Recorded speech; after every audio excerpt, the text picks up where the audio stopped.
හරි ආයුබෝවන් ආදරණීය දුවේ පුතේ ඔබට දැන් තිරේ පෙනෙන ප්‍රශ්නෙත් එක්කම අද දවසේ පේපර් ක්ලාස් එක අපි කරන්න යන කතාව. එතකොට මෙතනදී අපි තාම වැදගත් වූ කරුණු කාරණා කීපයක් අද දවසේ කතා කරන්නයි සූදානම් වෙන්නේ. එතකොට මතක තබා ගන්න ඊටාම වැදගත්ම කාරණාව මෙවර අපොස සාමාන්‍ය පෙළ විභාගය තව සති කීපයයි ඔබට තියෙන්නේ. එතකොට මේ සති කීපය තුළ ඔබ කරන්න ඕනේ වැදගත් වැඩ කීපයක් තියෙනවා. ඒ තමයි ඉගෙන ගත්ත පාඩම් කොටස් වලින් ඔබ උත්තර හොයාගෙන යන්න ඕන. එතකොට මේ කොටසකින් මේ උත්තර හොයාගෙන යනකොට ඔබට පේපර් එක ඇවිල්ලා තියෙනවා. ඔබ මුලින් පේපර් එක ලියලා තියෙනවා. ඒ පේපර් එකට අදාළ කරුණු කාරණා තමයි මෙතෙන්දී සාකච්ඡා කරන්න උත්තර කතා කරන්නේ. මෙතෙන්දී කතා කරන්නේ ඉතාම විශාල කරුණු ප්‍රමාණයක් අපි කතා කරනවා මේ කාල සීමාව තුළ. ඒ ටික කියන කොට ඒ වැදගත් කරුණු ටික ඔබ ඔබගේ නෝට් එකේ දමා ගැනීම අතිශය වැදගත් කාරණාවක්. මේ සති කීපය තුළ ඔබ මේ කරන ප්‍රශ්න පත්‍ර වල තියෙන ප්‍රශ්න ඔබට ඕනල් පේපර් එකේ ලැබීමට නියමිතයි. එතකොට ඔබ මේ කරුණු ටික හොඳින් පැහැදිලිව උත්තර ටික ලියාගෙන ඒ වැඩ කටයුතු කරන්න. ඔබට කිසියම් ප්‍රශ්නයක් තියෙනවා නම් අපේ ටීම් එකට WhatsApp කරන්න. ඒ WhatsApp කරායින් පස්සේ ඔබට හැකියාව ලැබෙනවා ඒ සඳහා ඒ ප්‍රශ්න වලට උත්තර එවන්න. එතකොට දැන් මේ අද දවසේ ප්‍රශ්නය ඔබගේ ඉතිරි එක පැත්තකින් දිස්සනවා සහ මාව එක පැත්තකින් දිස්සනවා. මේ කොටස් දෙක ඔබ දෙක දිහා හොඳ ඔබගේ අවධානය යොමු කරමින් ඔබ මේ ප්‍රශ්නට යොමු කරගන්න. ආදරේ දුවේ පුතේ මතක තියාගන්න ව්‍යුහගත ප්‍රශ්නාංක 2 ව්‍යුහගත ප්‍රශ්නාංක 2 සහ රචනා ප්‍රශ්නාංක 8 අතර සම්බන්ධතාවයක් තියෙන ඕනල් පේපර් එකේ. එක් අවුරුද්දක ව්‍යුහගත රචනා ප්‍රශ්නාංක 2ට එන ප්‍රශ්නේ ඊළඟ අවුරුද්දේ ඉන්නේ රචනා ප්‍රශ්නාංක 8ට. මේ මාර්ගය වී යන්නේ. එතකොට මේ විදිහට මාර්ගය වී යනකොට ඔබ මතක තියාගන්න ඕන කාරණාවක් තියෙනවා. මේක අපි රටාව අනුගමනය කරලා කරන කතාවක්. එතකොට මේ අවුරුද්දේ ඔබට රචනා ප්‍රශ්න වලට ප්‍රජනනයේ පාඩම එන්න තියෙන ඉඩ කඩ වැඩි. ඒ ප්‍රජනනයේ පාඩම එන්න තියෙන ඉඩ කඩ වැඩි. මොකද ගිය අවුරුද්ද ව්‍යුහගතයකට එන්න තිබිච්ච ආපු ප්‍රශ්න. ඒතර අපේ මේ පළවෙනි ප්‍රශ්නේ තියෙනවා. ඔබ බලන්න එක් ජීවි පරම්පරාවකින් නව ජීවි පරම්පරාවක් බිහි කිරීම ප්‍රජනනය කියන කතාව ඇතුළත් කරමින් මාතෘකාව අරගනිමින් අරන් තියෙන මෙන්න මේ ප්‍රශ්නය. පළවෙනි ප්‍රශ්නය. පහත දැක්වෙන ශාක කොටස් මගින් වර්ධක ප්‍රජනනය සිදු කරන ශාකයේ බැගින් ලියා දක්වන්න. පුතේ ප්‍රජනනය කොටස් දෙකයි. ප්‍රජනනය ලිංගිකයි අලිංගිකයි. අලිංගිකයි. දේහයේ වර්ධක කොටසක් භාවිතයෙන් නව ජීවියෙකු බිහි වෙනවා නම් ඒක අලිංගික ප්‍රජනනයක්. ජන්මාණුවකට එකතු වෙලා නව ජීවියෙක් බිහි වෙනවා නම් ඒක ලිංගික ප්‍රජනනයක්. අලිංගික ප්‍රජනන ක්‍රමයේ දකින්න හම්බෙන්න පුතේ අර නොදියුණු සත්ව සහ ශාක කාණ්ඩවල. ලිංගික ප්‍රජනනයේ දකින්න පුළුවන් පුතේ දියුණු සත්ව හා ශාක කාණ්ඩවල. එතකොට මේ අලිංගික ප්‍රජනන කතාවෙන් තමයි මේ අපි අල්ලන්න හදන්නේ. එහෙනම් දේහයේ වර්ධක කොටස් වලින් සිද්ධ වන ප්‍රජනනය. මොනවාද පුතේ වර්ධක කොටස්? මුල්, දාවක මුල්, ඒ වගේම තමයි අතු, ඒ වගේම තමයි පත්‍ර වලින් හොඳ තමයි අක්කපාන, ඒ වගේම තමයි රයිසෝමේ කියන්නේ පුතේ භූගත කඳ වර්ගයක්. එතකොට මෙන්න මේ වර්ධක කොටස් වලින් ප්‍රජනනය සිද්ධ වන ආකාරයන් ගැන ඔබේ අවධානය යොමු කරන්න. එතන මෙන්න මේ පාඩමේ වැදගත්ම කොටස මුල් මගින් අපි දන්නවා පුතේ අනිවාර්යෙන්ම බෙලි කරපිංච ගස් වටේට පුතේ ගස් තියෙනවා. ඒ ඇවිල්ලා තියෙන්නේ මොකෙන්ද? ඒ මුලෙන් ඇවිල්ලා තියෙන අලුත් පැලවට જાති. එහෙනම් රෝමිලක්කම් එකට මුල් මගින් කරපිංච දාගන්න පුතේ. එතකොට ගෙදර පොද්ද කනකොටත් ඔක මතක් වෙනවා. කරපිංච. දෙක පුතේ ශාකයේ බැගින් යහන්නේ. දාවක මගින් පුතේ දාවක කඳන් මගින් නව පැල බිහි වෙන්නේ පුතේ ගොටුකොළ. ඔබ දන්නවා මෙන්න මෙහෙම යනවා කඳ. කඳ වටේ දුවනවා නම් දාවක. එන අලුත් පැල මෙහෙම වෙනවා. එහෙනම් පුතේ ගොටුකොළ මැල්ලුමක් කනකොට මතක් වෙනවා. ගොටුකොළ දාවක කඳක්. ඊළඟ පුතේ රයිසෝමය භූගත කඳක්. එතකොට රයිසෝමය පුතේ ඉඟුරු රයිසෝමය ඉඟුරු. ඊළඟ පුතේ අපි ගමු දෙවේක සෝපරාගනේ වළක්වා පරපරාගනේ සිදු කිරීමට පුෂ්ප දක්වන අනුවර්තන. පුතේ මෙන්න මේක හොඳට බලා ගන්න. මෙන්න තියෙනවා පුෂ්පයක්. මේ පුෂ්පයේ වැදගත් කොටස් ටික විතරයි මම දාන්නේ. මේ දෙනවා පුතේ ස්ත්‍රී කොටස ජායාංගය, පුරුෂ කොටස පූමාංගය. පූමාංගයට තමයි පුතේ මේ රේණුව අයිති වෙන්නේ. රේණුව. කලංකයේ කීලේ ඩිම්බ කෝෂය අයිති වෙන්නේ පුතේ ජායාංගයට. එතකොට මේ පූමාංගයේ තියෙන පරාගයේ නැවති ජන්මාණුව ජායාංගයේ මත තැන්පත් වෙන්න ඕන. ඒක පුතේ තමුංග මේක වෙන්නත් පුළුවන්. නැත්තම් වෙන මලක වෙන්නත් පුළුවන්. තමුන් විසින්ම කරන රැකියාව ස්වයං රැකියාව වගේ තමුන් විසින්ම පරාගණය වීම අපි කියන පුතේ ස්වපරාගණය. ස්වපරාගණය. කිසියම් පුෂ්පයක පරාග එම පුෂ්පයේම කලංකය මත තැන්පත් වීමේ ක්‍රියාවලිය අපි කියන පුතේ ස්වපරාගණය. ලියා ගන්න. කිසියම් පුෂ්පයක පරාග එම පුෂ්පයේම කලංකය මත තැන්පත් වීමේ ක්‍රියාවලිය අපි කියන පුතේ ස්වපරාගණය. කිසියම් පුෂ්පයක පරාග එම ශාකයේම වෙනත් පුෂ්පයක හෝ එම ශාක විශේෂම වෙනත් ශාකයක. උදාහරණයක් හැටියට පුතේ අඹ ගහක මලක් තවත් අඹ ගහකම මලකට වැටෙන්න ඕනේ. ඒකත් කර්ත කොළඹ නම් කර්ත කොළඹ එකම වැටෙන්න ඕනේ පුතේ. එහෙම නැත්තම් වැඩක් නැහැ. කර්ත කොළඹ නම් කර්ත කොළඹ එකට වැටෙන්න ඕනේ. එම ශාක විශේෂයෙන්ම වෙනස් ශාක විශේෂයක කලංකය මත තැන්පත් වීමේ ක්‍රියාවලියට අපි කියන පුතේ පරපරාගණය. අපි ඉස්සර කියනවා පරදේශකාරයෝ. පර කියන්නේ වෙනත් පරපරාගණය. එහෙනම් පුතේ සෝපරාගණය පරාගණය කොටස් දෙකයි. පරාගණය කිව්වේ පුෂ්පයක පරාග කලංකය මත තැන්පත් වීමේ ක්‍රියාවලිය. ඒක කොටස් දෙකයි. පුෂ්පයක පරාග කලංකය මත තැන්පත් වීමේ ක්‍රියාවලිය. ඒක පුතේ පරාගණය. ඒක කොටස් දෙකයි. එතකොට පුතේ ඒ කොටස් දෙක තමයි සෝපරාගණයයි පරපරාගණයයි.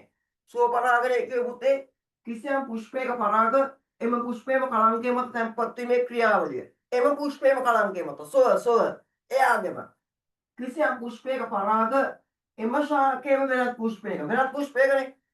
එම ශාකයේම වෙනත් පුෂ්පයක හෝ එම ශාක විශේෂයෙන්ම වෙනත් පුෂ්පයක කලංකය මත තැන්පත් වීමේ ක්‍රියාවලියට අපි කියන පුතේ පරපරාගණය. මොන පරාගණය?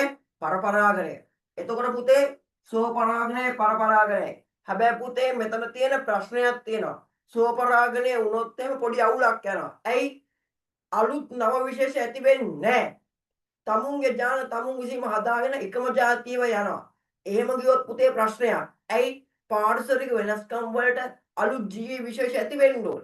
ඒක පාරිසරික වෙනස්කම් වලට පරිණාම ක්‍රියාවලියට සෝපරාගණය වැදගත් වෙන්නේ නැහැ පුතේ.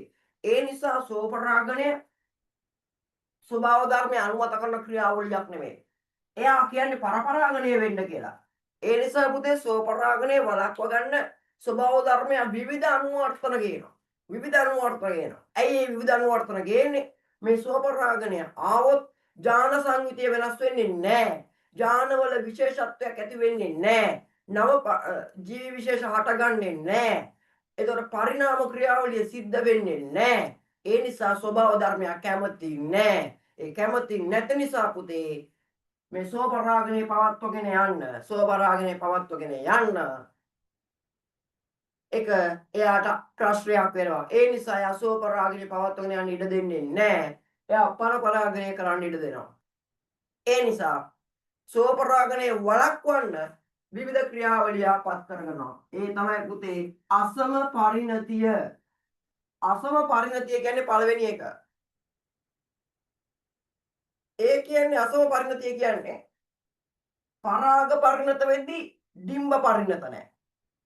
ඩිම්බ පරිණත වෙද්දී ඒ පුෂ්පේ පරාග පරිණත නැහැ. අසමයි, සම නැහැ. අසම පරිණතිය.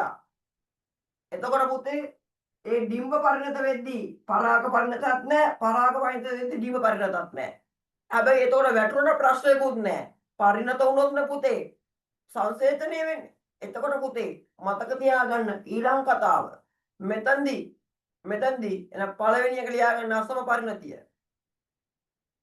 දෙක හොඳම කතාව ස්වවන්දතාවය. තමුන්ගේ එකක් වැටුණොත් තමුන්ගේකට රියැක්ට් කරන්නේ නැහැ. ඒ කියන්නේ ක්‍රියාත්මක වෙන්නේ නැහැ. වඳ වෙනවා. වෙන එක්කෙනෙක්ගේ එකක් වැටුණොත් ඒකේ යට දැනෙනවා. ඒක ක්‍රියාත්මක වෙනවා. එතකොට පුතේ ස්වවන්දතාවය දෙවෙනි එක. තුන්වෙනි එක බාහිර ආවර්තී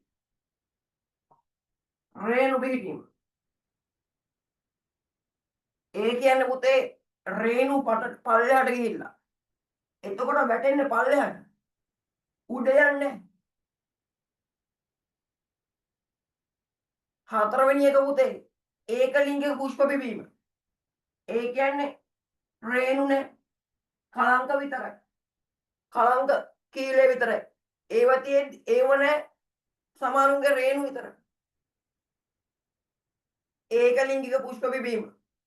ඔන්න පුතේ හතරක් කිව්ව දෙකක් ලියාගන්න. හරි. අපි යනවා ඊළඟට. තුන්වෙනි ප්‍රශ්නය. පුරුෂ ප්‍රජනක පද්ධතිය ආශ්‍රිත ග්‍රන්ථි දෙකක් නම් කරන්න.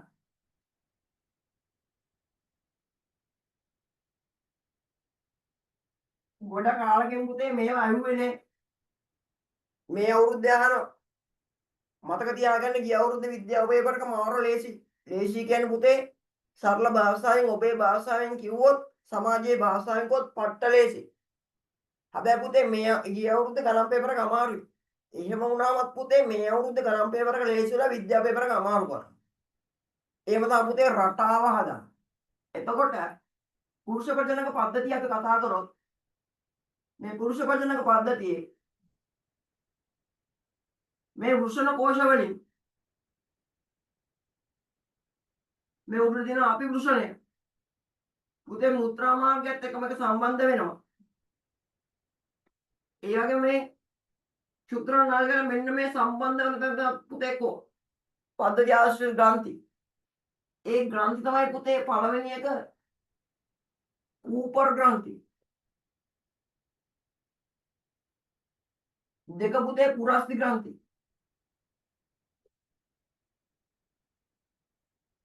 මේ ග්‍රන්ථි දෙක කටපාඩමේ තියාගන්න. පුරුෂ ප්‍රජනක පද්ධතිය ආශ්‍රිතව තියෙන ග්‍රන්ථි දෙකයි. ඌපර් ග්‍රන්ථි, පුරස්ති ග්‍රන්ථි. පුතේ මේ දෙකෙන් කරන්නේ එන ශුක්‍රාණු වලට ගමන් කරන්න එයා බාහිර පරිසරයට යන්න හදන්නේ. ඒතකොට එයා එක සෛලිකයි. ඒ ශුක්‍රාණු වලට පුතේ එළිය පරිසරයට ගියාම වේලෙන්නේ නැතුව ඉන්න, කෑම නැතුව ඉන්න. ඒගොල්ලෝ කෑම ටික දෙනවා. ඒ වගේම තමයි තරලමේ මාධ්‍යයක් දෙනවා. වේලෙන්නේ නැතුව ඉන්න උදව් කරනවා. එතන මේගොල්ලෝ ඒ තරලය දීලා මේගොල්ලෝ මේ ශුක්‍රාණුසෛල බේර ගන්නවා මේ ග්‍රන්ථි දෙකෙන් වැඩ කටයුතු කරන්න. ග්‍රන්ථි දෙක තමයි පුතේ කූපර් ග්‍රන්ථි, පුරස්ති ග්‍රන්ථි. ඒ දෙක අල්ලගන්න. ඊළඟට පුතේ මම මෙතනින්ම ගන්නම්. රෝමනක්කන් තුනේ ප්‍රශ්නය අහනවා පුරුෂ ප්‍රජනක පද්ධතිය අපුරුෂණයෙන් ඉටු කරන කාර්යය කුමක්ද? මේ දෙන පුතේ මෙතන තියෙන අපුරුෂණය. ඒ කියන්නේ తాවකාලික ගබඩාව. නිපදවන ලද ශුක්‍රාණු తాවකාලිකව ගබඩා කරගන්න උදව් කරන්නේ අපුරුෂණය. එහෙනම් රෝම ඉලක්කම් 1ට කූපර් ග්‍රන්ථි, පුරස්ති ග්‍රන්ථි. රෝම ඉලක්කම් 3ට අපිරුෂණයේ කාර්යය තමයි පුතේ මේ తాවකාලිකව ශුක්‍රාණු ගබඩා කර තබා ගැනීම. ශුක්‍රාණු తాවකාලිකව ගබඩා කර තබා ගැනීම. ඊට පස්සේ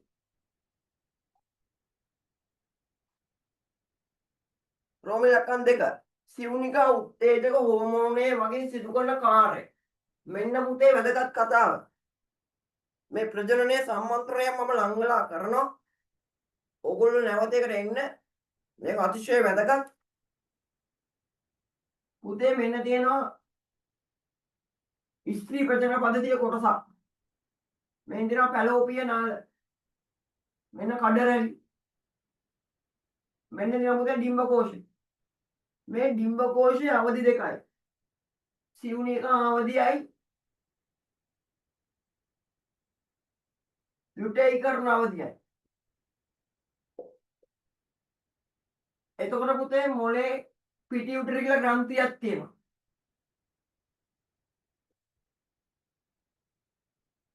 මේ පිටියුටරි ග්‍රන්ථියෙන් සිවුනිකා උත්තේජක හෝමෝනේ නොහොත් FSH එවනවා පුතේ.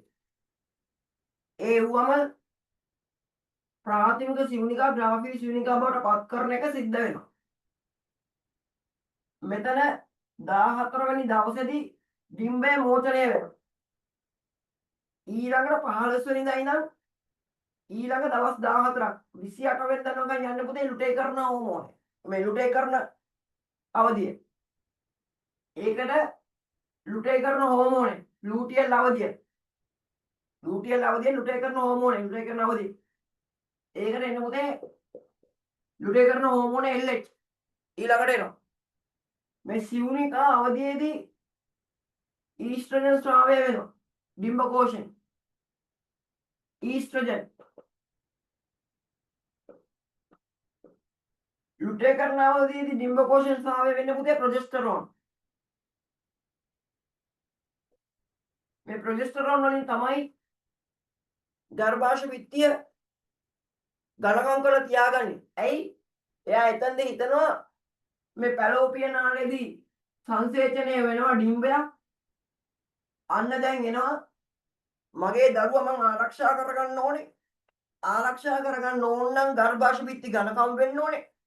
එහෙනම් ගර්භාෂ පිත්ති ඝනකම් වෙන්න නම් ඒක අධිරෝපණය කරගන්න ඕනේ. يعني ගර්භාෂ පිත්ති ඇතුළ තමයි පුතේ මේ අපි හැදෙන්නේ. එහෙනම් ගර්භාෂ පිත්ති ඝනකම් වෙන්න මේ ප්‍රොජෙස්ටරෝන් එතනට එන්න ඕනේ. ඒ ප්‍රොජෙස්ටරෝන් එන්න පුතේ ලුටේකරණ මේ ලූටෙල් අවධියේදී ලුටේකරණ අවධියේදී ඩිම්බකෝෂන් ස්‍රාව වෙනවා ප්‍රොජෙස්ටරෝන් ඝනකම් වෙලායි. එතකොට පුතේ මේ FSH කියලා තමයි යහන්නේ. FSH සිවුනිකා උත්තේජක හෝමෝනේ නම් කරන්නලු. සිවුනිකා උත්තේජක හෝමෝනේ තමයි පුතේ අර රුපියල් ටොපියක මිල කියන රුපියලයි වගේ. සිවුනිකා උත්තේජක හෝමෝනේ තමයි පුතේ FSH. සිවුනිකා උත්තේජනය කරන හෝමෝනේ සිවුනිකා උත්තේජක හෝමෝනේ FSH. හරි. ප්‍රෝගලකම් 4 ඩිම්බ සංසේචනය වන්නේ ස්ත්‍රී ප්‍රජනන පද්ධතියේ කුමන ස්ථානයේදීද? පුතේ පැලෝපිය නාලයේදී. පැලෝපිය නාලයේදී. පැලෝපිය නාලයේදී තමයි පුතේ මේක සංසේචනය වෙන්නේ. හරි. B කොටස. ප්‍රභා සංශ්ලේෂණය මගින් හරිත ශාකවල ආහාර නිපදවයි. මෙන්න ඉතා වැදගත්. පුතේ ප්‍රභා සංශ්ලේෂණයේ ප්‍රශ්නයක් හැම අවුරුද්දෙම වෙනවා. අනිවාර්යෙන් එනවා. ඒක දෙවෙනි ව්‍යුහගතයට හෝ 8 වෙනි රචනා ප්‍රශ්න තමයි එන්නේ. හැබැයි මගේ පේපර් එකේ මම 5 වෙනි රචනා ප්‍රශ්න දැන් මම 5 කියලා දැම්මනේ ලස්සනට හැදෙන්න. මොකද කෙටි ප්‍රශ්න පත්‍රات යන හින්දා. එතකොට පුතේ මේ ප්‍රභා සංශ්ලේෂණයේ කතාවත් හොඳට බලන්න ගන්න. ප්‍රභා සංශ්ලේෂණය මගින් හරිත ශාකවල ආහාර නිපදවයි. රෝම ඉලක්කම් 1 ප්‍රභා සංශ්ලේෂණයට අවශ්‍ය බාහිර සාධක මොනවද? පුතේ ප්‍රභා සංශ්ලේෂණය කියන්නේ මොකක්ද?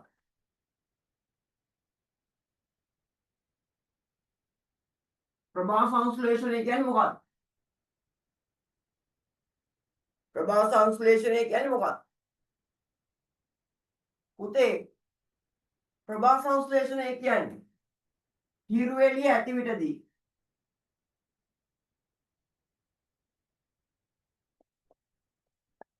හරිත ප්‍රදවල උදව් වෙයි. එතකොට මේ පත්‍රේ දාන්න. කාබන් ඩයොක්සයිඩ් වායුවත් ජලයක් ප්‍රතික්‍රියා කර ආහාර නොහොත් ග්ලූකෝස් නිපදවීමේ ක්‍රියාවලිය. එතකොට පුතේ මේ කාබන් ඩයොක්සයිඩ් වායු ගෝලයේ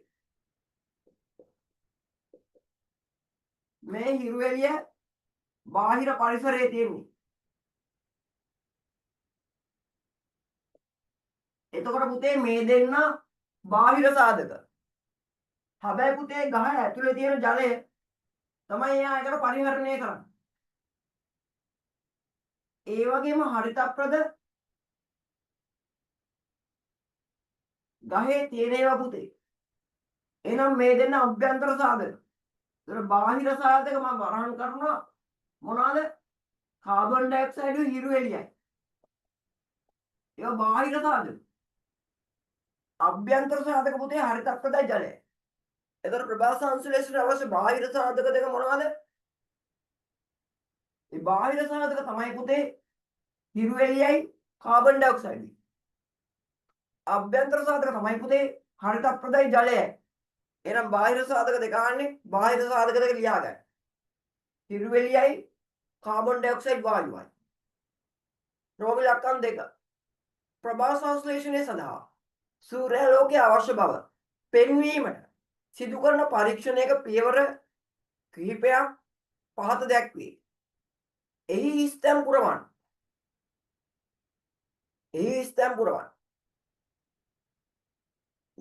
හිරු එළිය නිරාවරණය වී ඇති පත්‍රයක් කඩා ගන්න. ඊළඟ විවර පුතේ මේ අහන්නේ මොකක්වත් නෙමෙයි. සූර්යාලෝකයේ අවශ්‍ය බව පෙන්වීම සිදු කරන පරීක්ෂණයක පියවර කිහිපයක් තමයි. ඒතර ඒකේ පිටිපස්සෙන් කරන පිෂ්ඨ පරීක්ෂණයක තමයි මේ අහන්නේ. පත්‍රයක් කඩාගත්තා. ඒ පත්‍ර පුතේ ඊට පස්සේ අපි ජලයේ තඹ ගන්නවා. ඇයි අපි ජලයේ තඹ ගන්නෙ? ඒ ජලයේ තඹ ගත්තාම පුතේ සෛල ටික මැරෙනවා. ඒ සෛල මැරුණාට පස්සේ තමයි පුතේ ඒක හරිතප්‍රද ඉවත් කරන්නේ. ඇයි එහෙම කරන්නේ? ඉගෙන ගන්නකොට හැමතිස්සෙම ඇයි කියන පදේ දාලා ඉගෙන ගන්න. ඇයි එහෙම වුනේ? ඇයි එහෙම වුනේ? ඇයි එහෙම වුනේ? පුතේ ඇයි කියලා අහන්නේ ඇයි කියලා ඉගෙන ගන්නේ මේක අතිශය වැදගත්. මේක ඇයි වෙන්නේ පදේ ඉගෙන ගත්තම ඉතාල වැදගත්. පුතේ පාත්‍රේ කොළ පාටයි. විශ්ටේ තියනවාද බලන්න දාන්නේ අයඩින්. ඒ දැම්මම එහි ප්‍රතිඵලයක් ලෙස නිල්දම් පාටක් ඇති වෙන්නේ.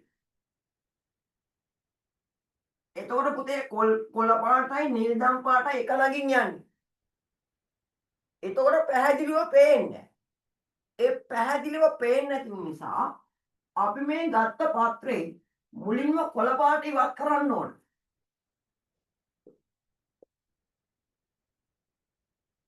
කොළ පාටට හේතුව හරිතප්‍රද. ඒ හරිතප්‍රද ඉවත් කරන්න නම් ඒ සෛල ටික මරන්න ඕන. ඒ සෛල ටික මරන්න නම් ඒක තම්බන්න ඕන. ඒ තම්බනකොට සෛල මැරෙනවා. ඒ සෛල මැරුණට පස්සේ මධ්‍යසාරයේ තැම්බුවම මේ හරිතප්‍රද ටික මධ්‍යසාරයේ දිය වෙනවා. දැන් පත්‍රයේ සුදු පාටයි. හැබැයි පුතේ එතනින් පස්සේයි මධ්‍යසාරයේ තම්බන්නේයි කියලා. ඒ මධ්‍යසාරයේ තම්බන්නේ හරිතප්‍රද ඉවත් කරන්න. ඒතර මධ්‍යසාරයේ තම්බනකට පුතේ ජනතාපකයක තමයි තම්බන්නේ. ඒ කියන්නේ ජලය රත් කරලා ඒක ඇතුලේ තියෙන පරීක්ෂණ නලයකට මධ්‍යසාර දාලා ඒක ඇතුලේ තමයි පත්‍රය තියන්නේ. එතකොට ජලය රත් වෙනවා. ජලය රත් වුනම ඒ රස්නේ මධ්‍යසාර රත් වෙනවා. ඊට තමයි පත්‍රය රත් තැම්බෙන්නේ. ඇයි එහෙම කරන්නේ? මධ්‍යසාර වහා ගිනි ඇවිලෙන සුළුයි. මධ්‍යසාර වහා ගිනි ඇවිලෙන සුළුයි. අපි ඩිරෙක්ට් රත් කරොත් කෙලින්ම රත් කරොත් මේ මධ්‍යසාර ටික ගිනි ගන්නවා අපිට බලන්න පත්‍රයක් නැති වෙනවා. එහෙනම් B කියන්නේ ජලයේ තම්බ ගන්නවා. C කියන්නේ මධ්‍යසාරයේ උණුසුම් කරනවා. ඔන්න තියෙනවා. D කියන්නේ ඒ පත්‍රය ඉවතර ගන්න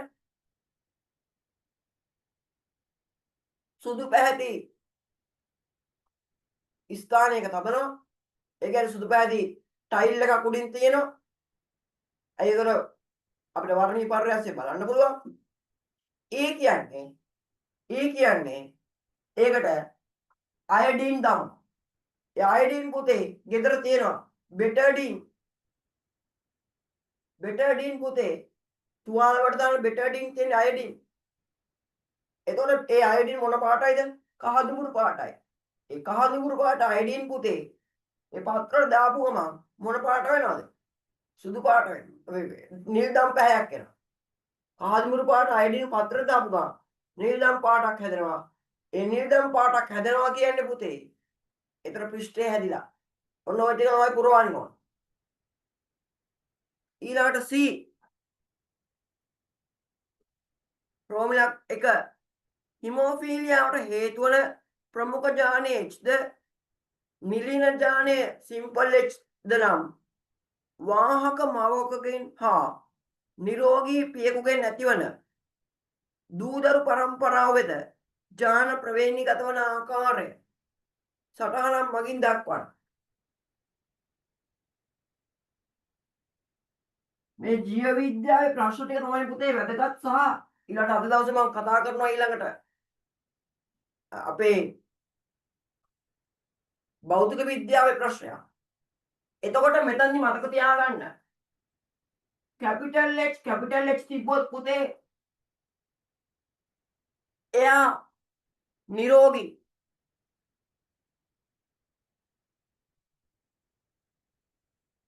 කැපිටල් H සිම්පල් H තිබ්බොත් පුතේ එයා වාහක.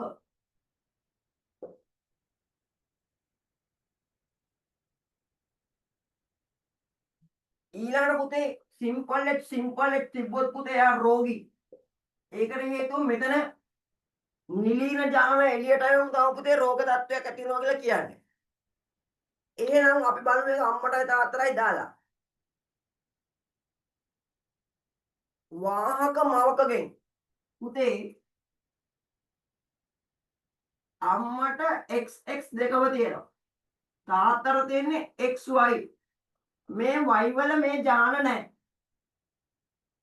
එහෙනම් වාහක මවකගෙන් කැපිටල් H සිම්පල් H මවක්.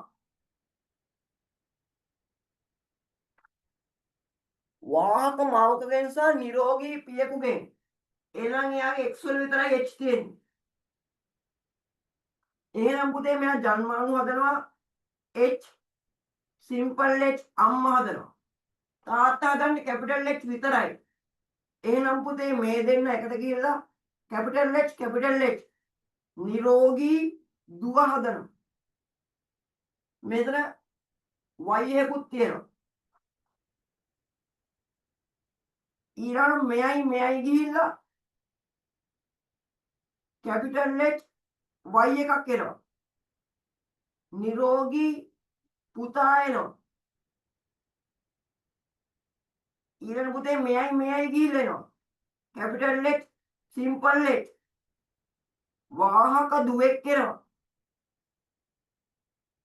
ඊළඟ මෙයයි එනවා. සිම්පල් H Y එනවා. රෝගී පුතෙක් එනවා. එහෙනම් පුතේ මේක තමයි ජාන සංහිතිය ගමන් කරන ආකාරය. මේක ඇඳ ගන්න. සටහනක් මගින් දක්වන්න කියන්නේ. මේ තමයි පුතේ ජන්මාණු ජීන්ස්, මේ පේරන්ට්ස්, මේ ෆැමිලි 1 එක.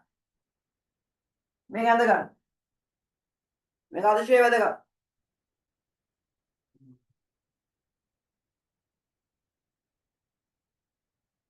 මේක ඇඳ ගන්න.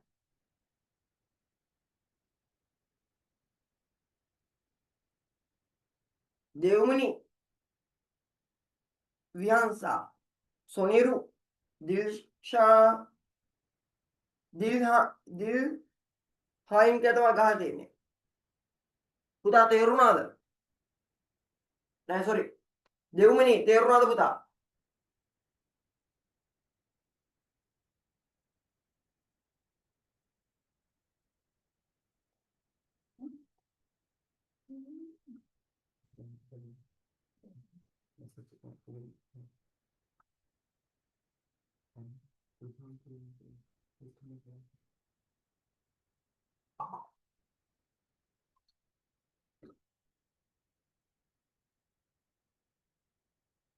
ප්‍රමෝද තේරුණාද පුතා? ඔව් සර්. මේක අතිශය වැදගත් කතාවක්. මේ අවුරුදු වල පන්න අහන කතාවක්. හරි. ඊළඟ දින පුතේ රන් සහල් නිපදීමට කුමන ශාකයෙන් ලබාගත් ඥාන බද්ධ කර ඇද්ද? රන් සහල් නිපදවන කුමන ඥානකින්ද බද්ධ කරන්නේ පුතේ? අපි ඇඳගෙන ඉන්නකෝ.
හරි.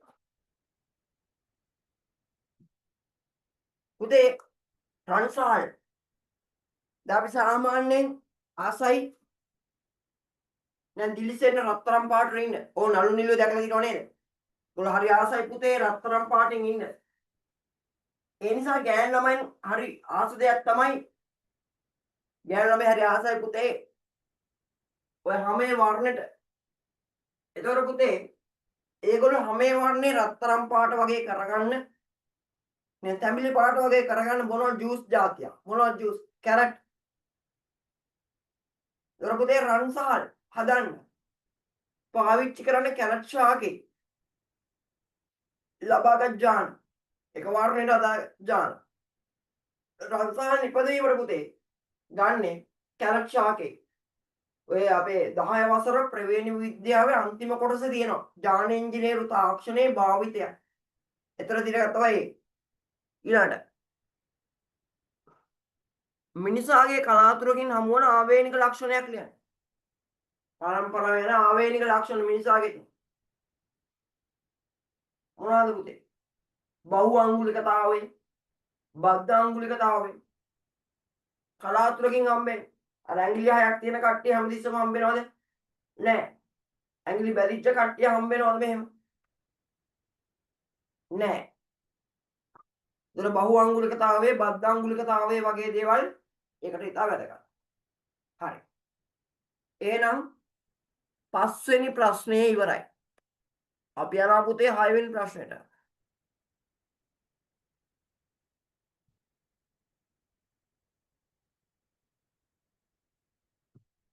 උත්තර ටික ලියා ගන්න.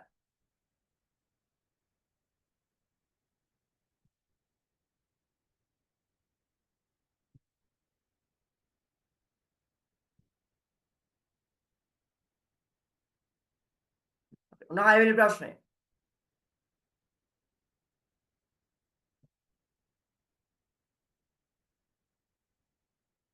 ඔබට තිරේ දිස් වෙනවා.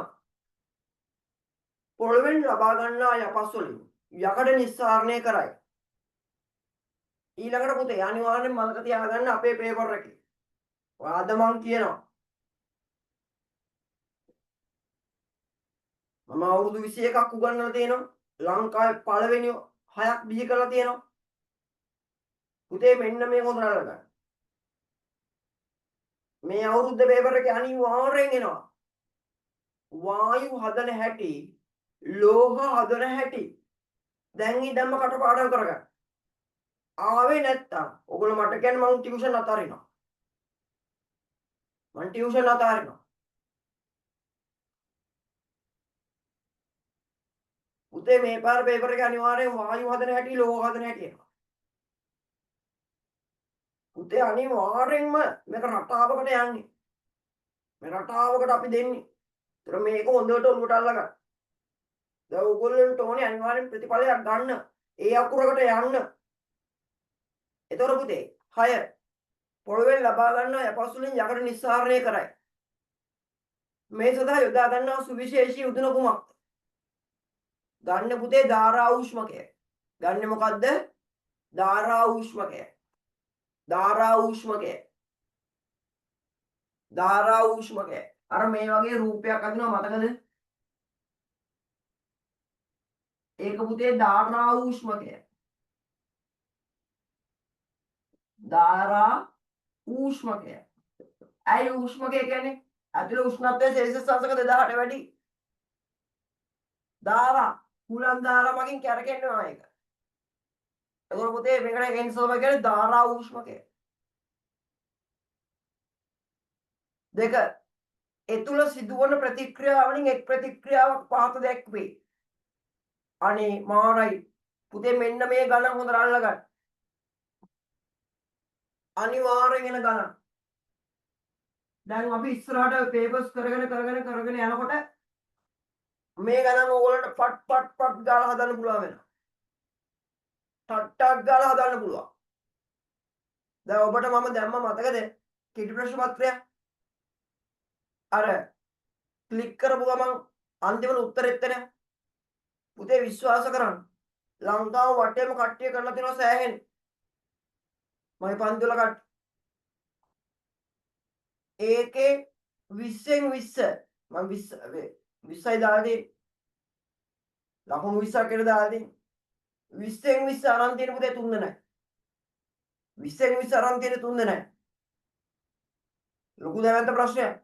ඒ නිසා මම පොයේ දවසේ ඔයගොල්ලන්ට මවුල ගණන් හදන විශේෂ සම්මන්ත්‍රණයක් කරනවා.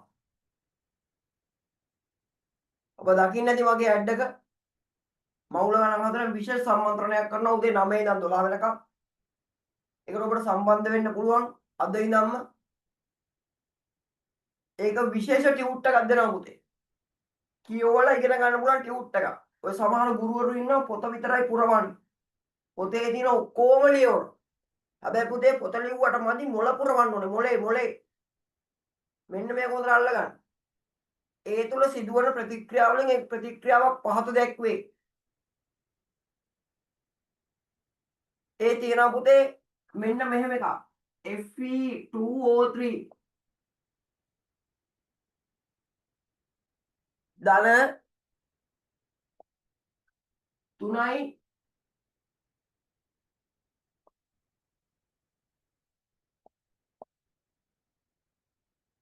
CO කාබන් මොනොක්සයිඩ් 2යි Fe හරි ධන 3යි CO පුතේ මේකේ අර්ථය මොකද්ද හරියට මේ වගේ අපි තේ එකක් හදද්දී තේ කොළ හැන්දි එකයි සීනි හැන්දි 3ක් දානවා වගේ කතාවක්. තේ කොළ හැන්දි එකට සීනි 3ක් දාන්න ඕන වගේ කතාවක්. තේ කොළ හැන්දි එකට සීනි හැන්දි 3ක් දාන්න ඕන වගේ කතාවක්. කතාව තේරුණාද? පුතේ අර එදිනදා ජීවිතේ කෑම හදනවා වගේ හිතා ගන්න මවුල ගන්න. හීමටයිඩ් ග්‍රෑම් එකකට කාබන් මොනොක්සයිඩ් ග්‍රෑම් 3ක් වගේ ඕනේ කතාවක්. එතකොට පුතේ යකඩ ග්‍රෑම් 2කුයි කාබන් මොනොක්සයිඩ් ග්‍රෑම් 3කුයි හැදෙනවා වගේ කතාවක් මේ තියෙන්නේ. හීමටයිඩ් ග්‍රෑම් එකට කාබන් මොනොක්සයිඩ් ග්‍රෑම් 3ක්. දැම්මම පුතේ යකඩ ග්‍රෑම් 2කට කාබන් මොනොක්සයිඩ් ග්‍රෑම් 3ක් හම්බ වෙනවා වගේ කතාවක් මේ තියෙන්නේ. කාබන් ඩයොක්සයිඩ් ග්‍රෑම් 3ක් හම්බ වෙනවා වගේ කතාවක් මේ තියෙන්නේ. කාබන් ඩයොක්සයිඩ් දෙක. එතකොට පුතේ මේකේ උඩින් දීලා තියෙනව නේද? Fe56යි O16යි කියලා. එතකොට හීමටයිඩ් වල මෞලික ස්කන්ධය හොයන්න කියනවා. මෙයා තමයි පුතේ හීමටයිඩ්. දැන් මෞලික ස්කන්ධය හොයද්දී අර කඩේ ගිහලා බඩු ගන්නවා වගේ වැඩක්. හීමටයිඩ් එකක් රුපියල් 56යි. එයා ගන්නවා හීමටයිඩ් දෙකක්. එහෙනම් 56 වරක් 2. ධන ඔක්සිජන් එකක් රුපියල් 16යි.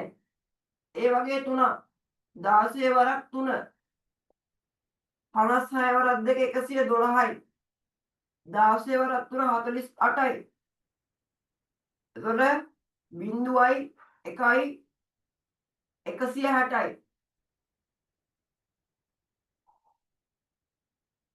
එතකොට පුතේ මෞලික ස්කන්ධය ආනේ මෞලයට ග්‍රෑම් 160යි එහෙනම් Fe2O3 වල මෞලික ස්කන්ධය පුතේ මෞලයට ග්‍රෑම් 160යි මේක හදාගන්න මේ විදිහටම හදාගන්න එහෙනම් 160ක් නම් මෙයාට යන්නේ මෙයාට කොච්චරක් දෝන කියලා අපි දැන් හොයාගන්න ඕනේ ඒ වගේම මෙතන හැදෙන ගානත් අපි හොයන්න ඕනේ හරි මේක හදාගන්න ওই විදිහට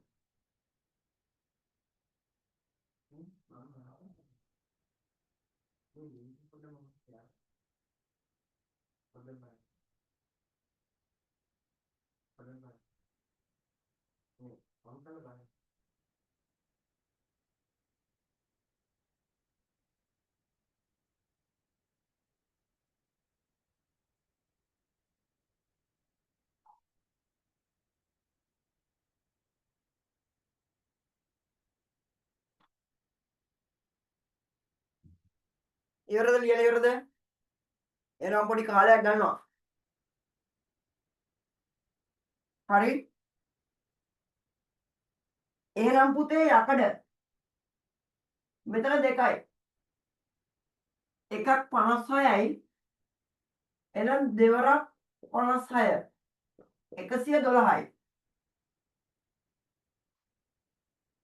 පුතේ මෙතන 160කට 112ක් හැදිලා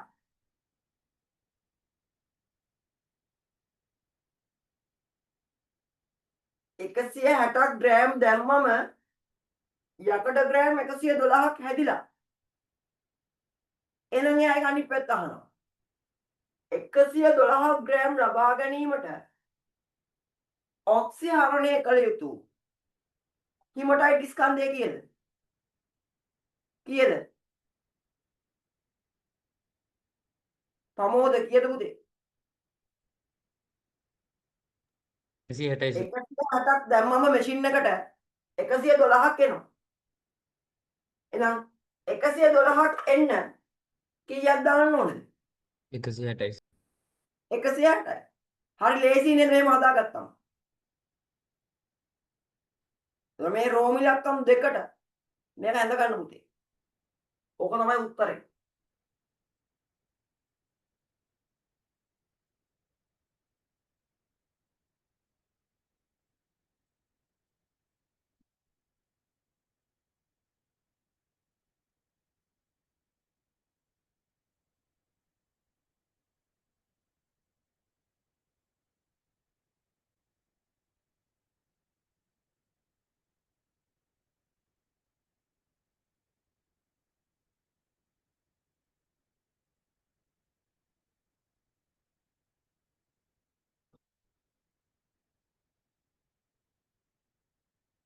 හරි ලියාගත්තද?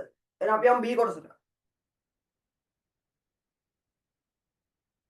විද්‍යාගාරයේ x හා y ද්‍රාවණ දෙකක අඩංගු සංයෝග වල බන්ධන ස්වභාවය හඳුනා ගැනීමට සිදු කළ ක්‍රියාකාරකමක ඇටවුමක් පහත දැක්වේ.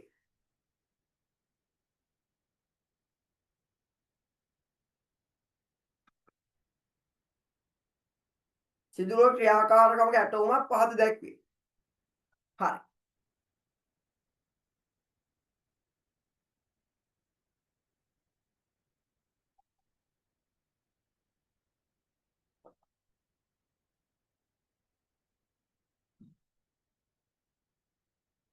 දැන් මෙතන මම ප්‍රශ්නෙත් එක්ක මෙහා පැත්තට දාන්නම්.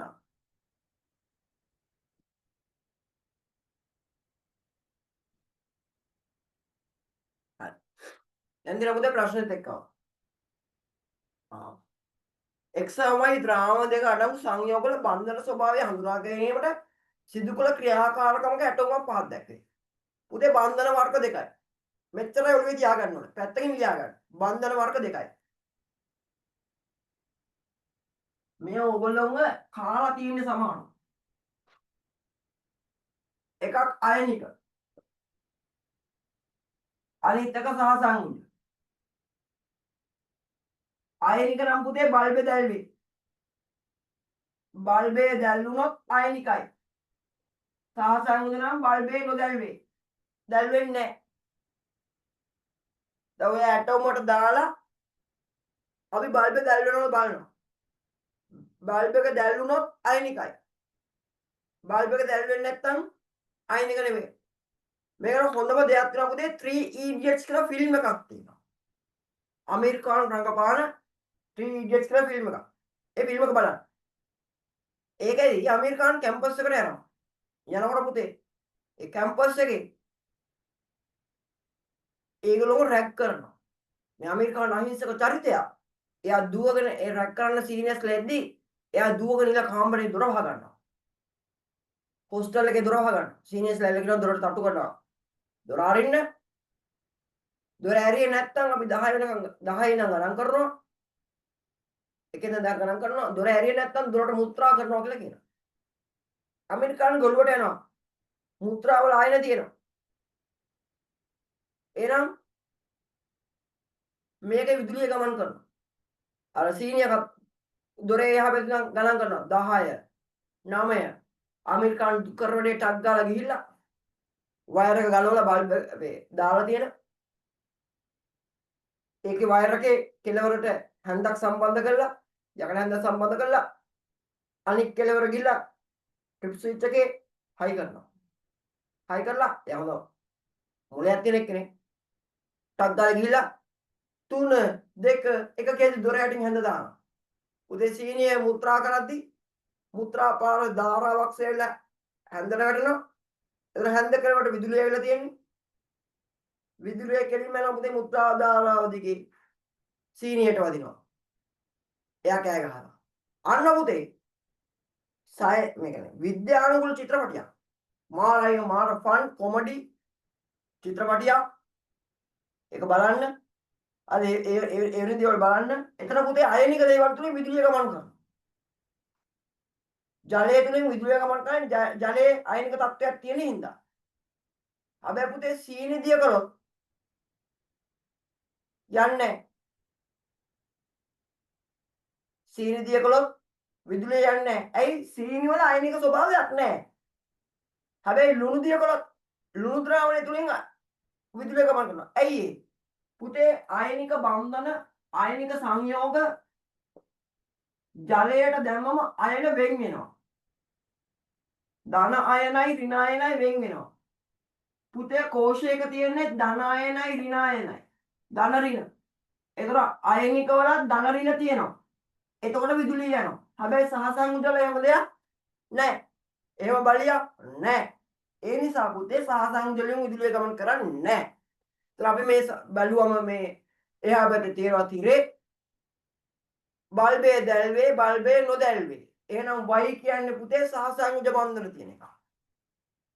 x කියන්නේ පුතේ අයනික එක.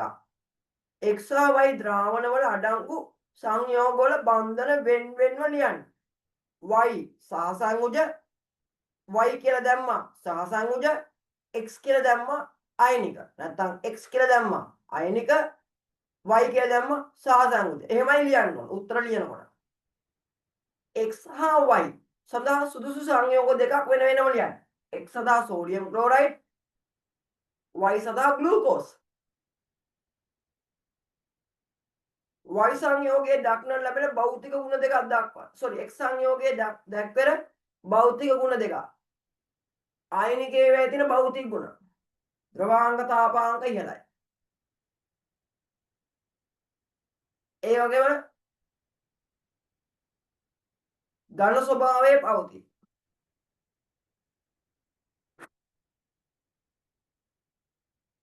භෞතික ගුණ අහන්නේ රසායනික ගුණ නෙවෙයි. ස්පටික ස්වරූපයෙන් පවතී. ස්පටික ලුණු ස්පටික. අපි එන මේ ප්‍රශ්නෙත් ඉවරයි. ඔන්න ඇති යන්තම් දැන් එකින් එක ඉවරයක් කරන් යනවා. C. ඔන්න C කොටසට ආවා. අද කොහොම හරි මේක පුළුවන් තරමක් ඉවරයක් කරන්න ඕන පුතේ. මේක අතිශය වැදගත් පේපර් එකක්. තව පැයක් තියෙනවා අපිට. A B C D E F G H R ඉංග්‍රීසි ඕඩිය අකුරු ටික යනු ආවර්තිතා වගුවේ දෙවන හා තෙවන ආවර්තයට අයත් අනුයාත මූලද්‍රව්‍ය 8කි. B නිෂ්ක්‍රීය වායුවකි. පුතේ නම් අපි අඳගමු. ඒ වගේ වෙලාවට මෙහෙම ඇඳ ගන්න. කවුරු ඇඳ ගන්න එපා කියන්නේ නැහැ.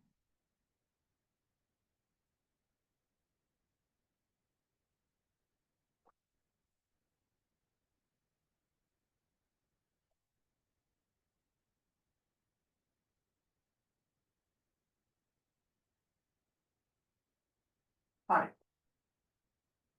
B කියන්නේ නිෂ්ක්‍රීය වායුව. එහෙනම් මෙයා මෙතන. දෙවන සහ තුන්වෙනි ආවර්තන පුතේ. එහෙනම් A මෙතන. A B C D E F G H. දැන් ඕක තමයි අහන්නේ. එහෙනම් A 7 වෙනි කාණ්ඩේ B 8 වෙනි කාණ්ඩේ C පළවෙනි එකේ D 2 F 3 H 4 A B C D E F E F G H කටුලා. පළවෙනි කාණ්ඩේ දෙවෙනි කාණ්ඩේ තුන්වෙනි කාණ්ඩේ හතරවෙනි කාණ්ඩේ පස්වෙනි කාණ්ඩේ හයවෙනි කාණ්ඩේ හත්වෙනි කාණ්ඩේ බිඳුව කාණ්ඩේ. එහෙනම් F හතරවෙනි කාණ්ඩේ G පස්වෙනි කාණ්ඩේ H හයවෙනි කාණ්ඩේ. වැඩිම විද්‍යුත් ඍණතාවයක් සහිත මූලද්‍රව්‍ය කුමක්ද?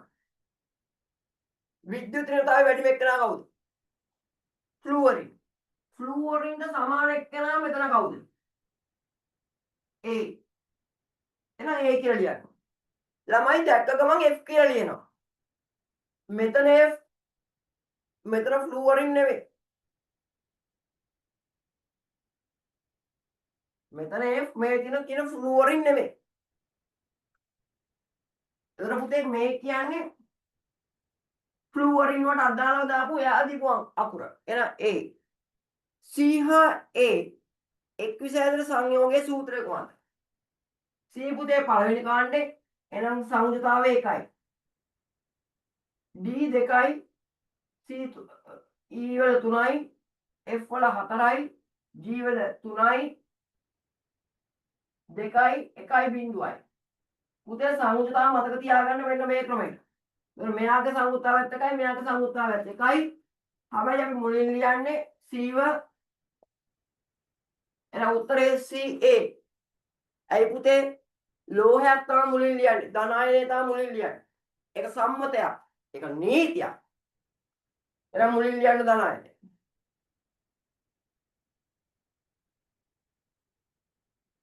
සෝරි මේක රෝමිලකම් 3ට අයිති වෙන එක. රෝමිලකම් 2 තාම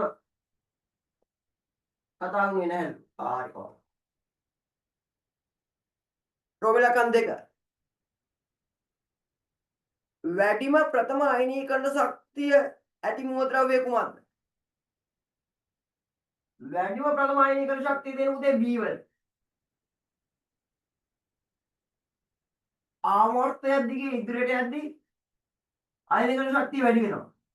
කාණ්ඩයක් දිගේ යද්දී පහළට යනවා. එහෙනම් අයනීකරණ ශක්තිය වැඩි වෙන කෙනා B. B A B එස තුන්වෙනි උත්තරේ C සහ A. 4 ප්‍රබල භාෂ්මික ඔක්සයිඩයේ සාධාරණීය කුමන මූලද්‍රව්‍යද? පුතේ මෙන්න මෙතනින් මෙහා කට්ටිය භාෂ්මිකයි. මෙතනින් මෙහා කට්ටිය ආම්ලිකයි.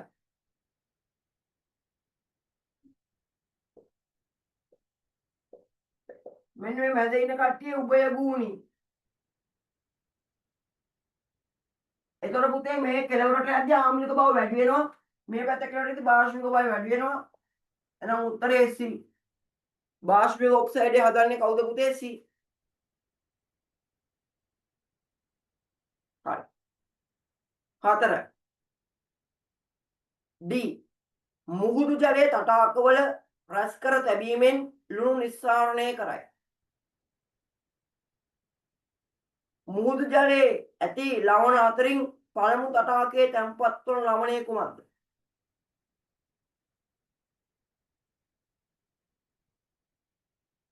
පළමු තටාකයේ තැන්පත් වෙන්නේ පුතේ කැල්සියම් කාබනේට්. 2 ලුණු ලේවායක සෝඩියම් ක්ලෝරයිඩ් තැන්පත් වීම සිදුවන්නේ ද්‍රාවණයේ සාන්ද්‍රණය ආරම්භක සාන්ද්‍රණයෙන් P ගුණයක් වූ විටදීද? හරි. මේක ඇඳ ගන්නකො. මම ඔයාලට විස්තරේ කියලා දෙන්න එක.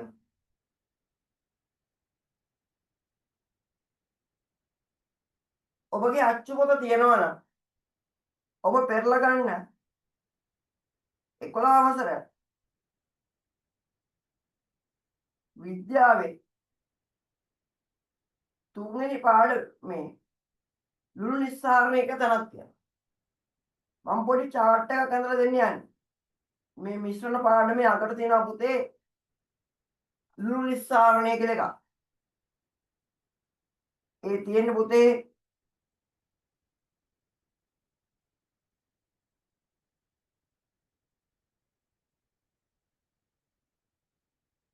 පිටු අංක 60.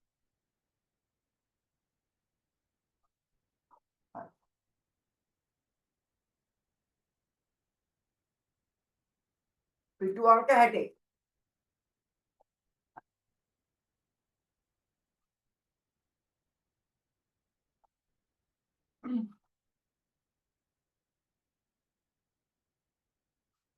ඔන්න සාගරේ මේ chart එක පුතේ ඕගොල්ලෝගේ බිත්තිය ගහගන්න.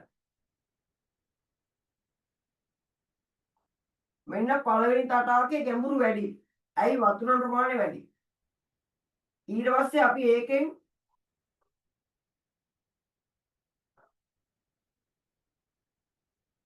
දෙවෙනි තටාක වලට එවනවා. ඒකේ ගැඹුර අනිත් ඒවාට ටිකක් අඩුයි. ඒක මධ්‍යම තටාක කියලා අපි හඳුන්වනවා. ඊළඟට එන්න පුතේ කුඩා තටාක. අවසානයේ මේකේ වතුර නැවත අපි සාගරයට යවනවා. දැන් අපි මුලින්ම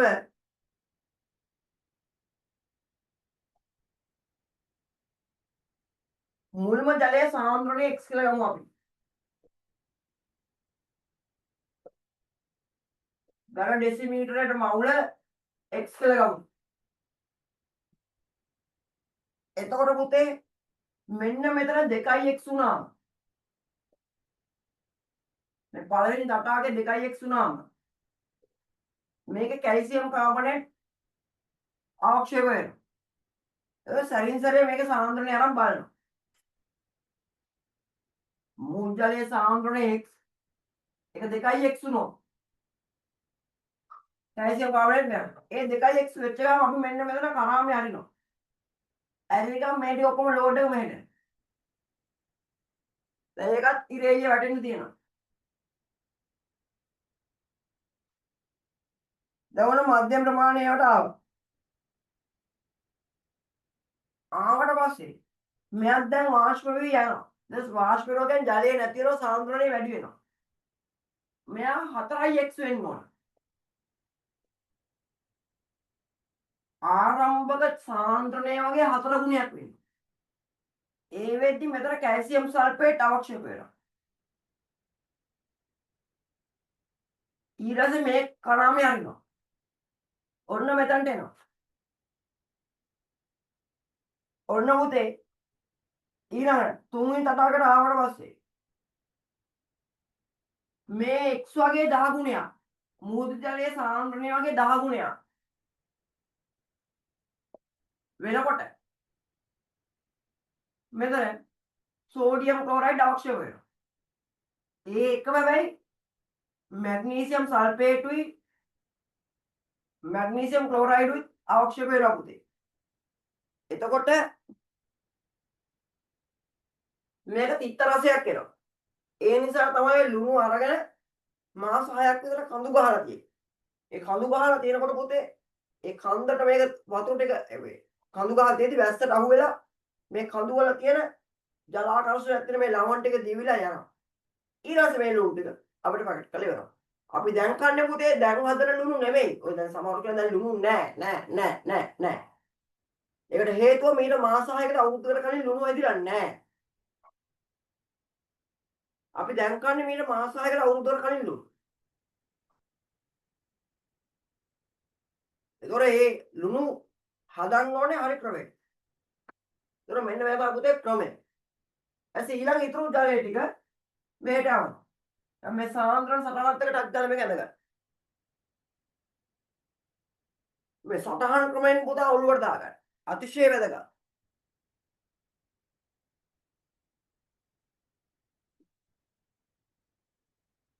මේක ඇඳගන්න.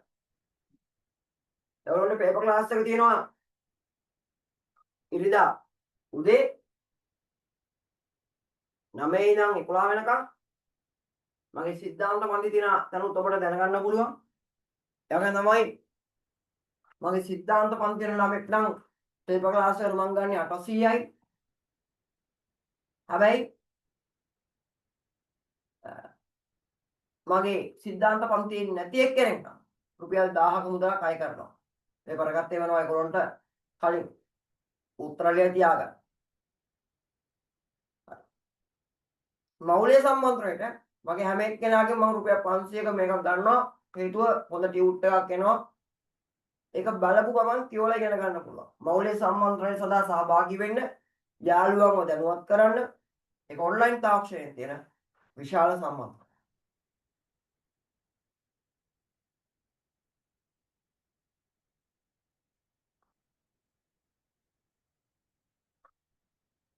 හරි ඉවරද?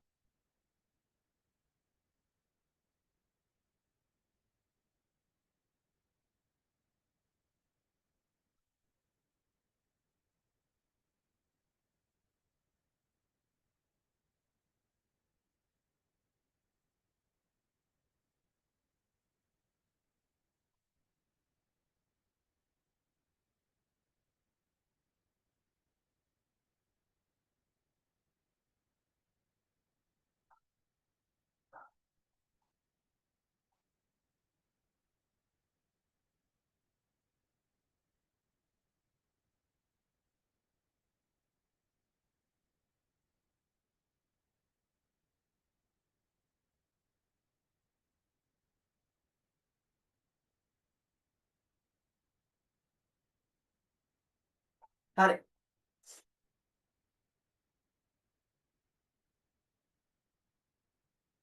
අපි යමු පුතේ 7 වෙනි ප්‍රශ්නෙට. ලොකු අංක 7.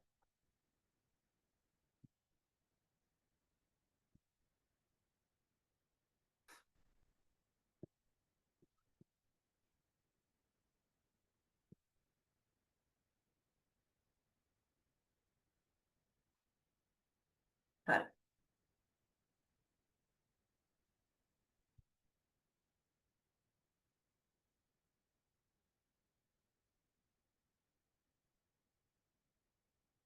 ඔන්න ඔබේ තිරේ දිස්සෙනවා ලොකු අංක 7 ප්‍රශ්නය.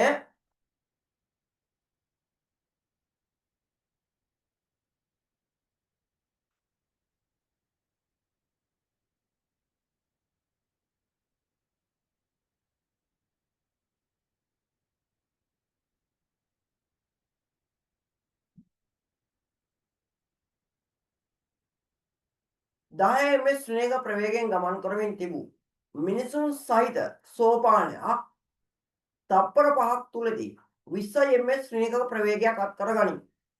ඔබයි පුතේ තියෙන්නේ. එතකොට ආරම්භක ප්‍රවේගය 10යි. එම චලිතයට අදාළ ප්‍රවේගකාර ප්‍රස්ථාරය පහක් දැක්වේ. ගියතර පුතේ ප්‍රවේගකාර ප්‍රස්ථාර.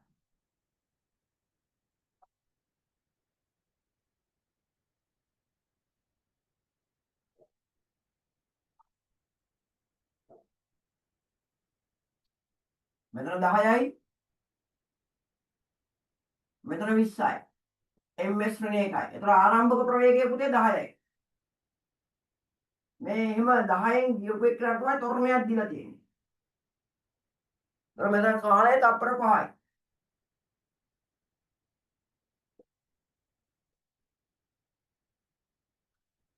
ඒතර මේක ඒකාකාර තොරණයක් දීලා තියෙන්නේ. සෝපානයේ තොරණය ගණනය කරන්න. පුතේ මෙන්න y අක්ෂ මෙන්න x අක්ෂ තොරණය හොයාගන්න y අක්ෂ වෙනසක් x අක්ෂ වෙනසෙන් බෙදන්න පුතේ. මේ d කියලා දාන්නේ වෙනස. එහෙනම් රෝම ඉලක්කම් එක තොරණය සමානයි y අක්ෂ වෙනස 20 ඍණ 10 පස්සේ 10යි මුලින් 10 පස්සේ 20යි මුලින් 10යි පස්සේ 20යි මුලින් 10යි. එහෙනම් පසු භාගයෙන් පෙර භාගය අඩු කරන්න. ඒ සඳහා ගත වූ කාලයෙන් බෙදන්න 5යි. එහෙනම් 20න් 10ක් 10යි 10 5න් බෙදුනම 2යි. එහෙනම් තොරණය 2යි ms ඍණ 2යි. තොරණය හදා ගන්න පුතේ. 2යි ms ඍණ 2යි.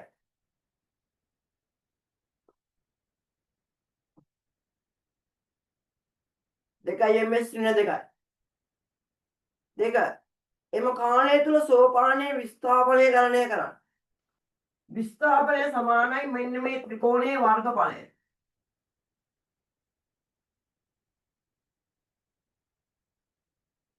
විස්ථාපනය සමානයි පුතේ මේ ත්‍රිකෝණයේ වර්ගඵලය.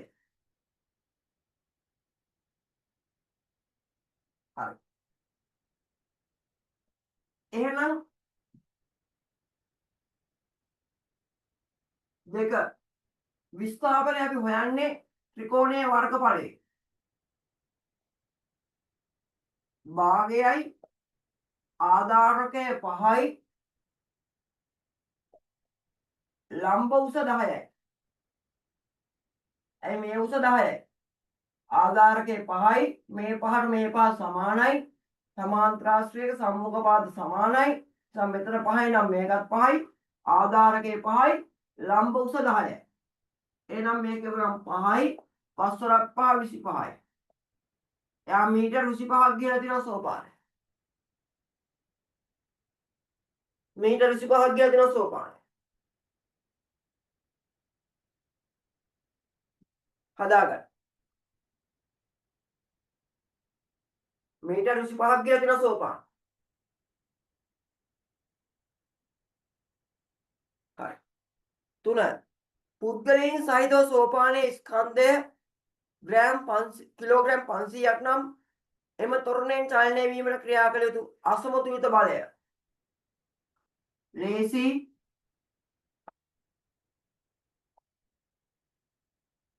F සමානයි MA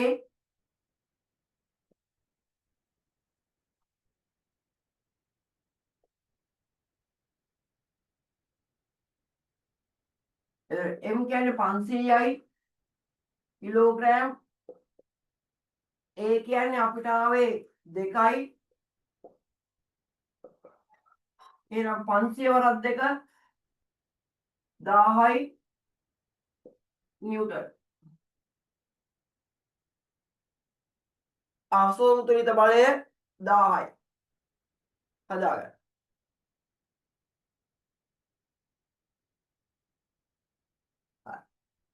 මෙන්න ලොකු අංග ගැන 7 A කොටසේ 3ට උත්තරයි 1000යි. අපි යමු B එකට. කිලෝග්‍රෑම් 600ක ස්කන්ධයක් සහිත මිනිසුන් සහිත ස්කන්ධයක් සහිත මිනිසුන් රහිත මිනිසු නෑ රොකට් යානයක් සඳ මතු පිට නිරීක්ෂණයට පෘථිවි ආකර්ෂණයෙන් ඉවතට යන ලදී.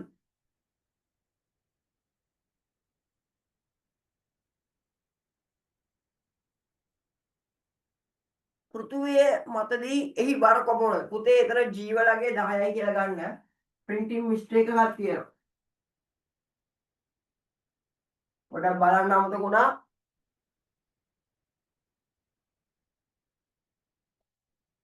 පෘථිවිය මතදී එහි බර F සමානයි mg නැත්නම් W සමානයි mg කිලෝග්‍රෑම් 600යි වැඩි කිරීම 10යි 6000යි නිව්ටන් 6000යි නිව්ටන්.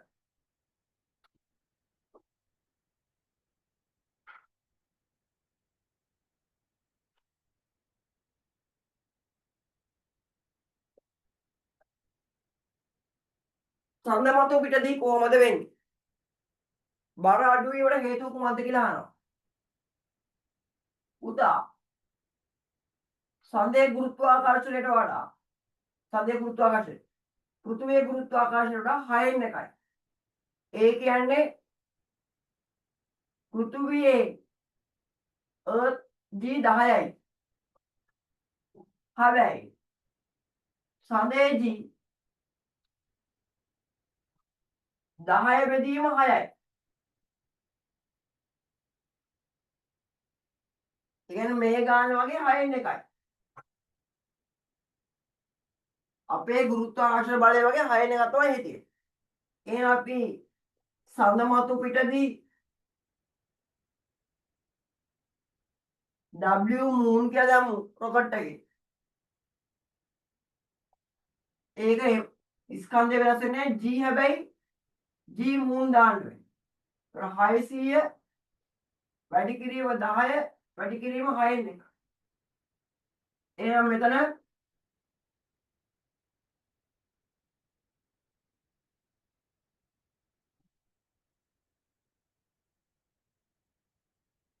මෙතන 6000යි මෙතන පුතා 1000යි නිව්ටන්. ඒතර බර අඩුනේ පුතේ ඒතර ගුරුත්වාකර්ෂණ බලය අඩුයි ඉන්න. දැන් බර වැඩි කට්ටිය බර අඩු කරගන්න හදට යන්නේ. හේතුව කොහොමද? පෘථිවියේ ගුරුත්වාකර්ෂණ බලයට වඩා හඳේ ගුරුත්වාකර්ෂණ බලය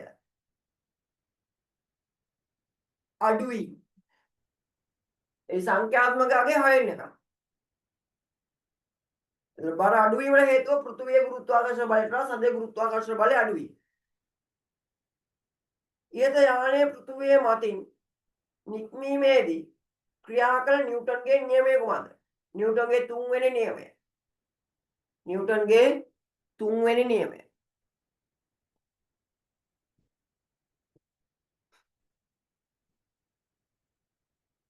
හරි. C කොටස. ආකන්විනිස් මූල ධර්මයේ ආදර්ශනය කළ ආදර්ශයට සකස් කළ ඇටෝම මෙහි දක්වේ. පිටාර බඳුන තුළ ලී කුට්ටිය තැබූ විට ග්‍රෑම් 300ක් විස්ථාපනය විය. පුතේ ආකමිඩිස් මූලධර්මය ලියා ගන්න. ආකමිඩිස් මූලධර්මය පේපර් එකේ අහනවා මේ පාර. මේ පාර පේපර් එකේ අහනවා. ලියා ගන්න. නිශ්චල තරලයක වස්තුවක් නිශ්චල තරලයක වස්තුවක්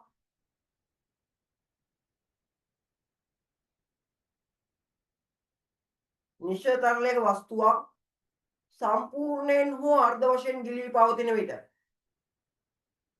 නිශ්චල තරලයක වස්තුවක් සම්පූර්ණයෙන් හෝ අර්ධ වශයෙන් ගිලී පවතින විට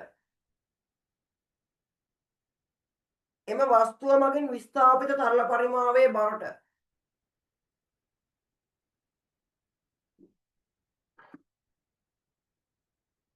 එම වස්තුව මගින් විස්ථාපිත තරල පරිමාවේ බරට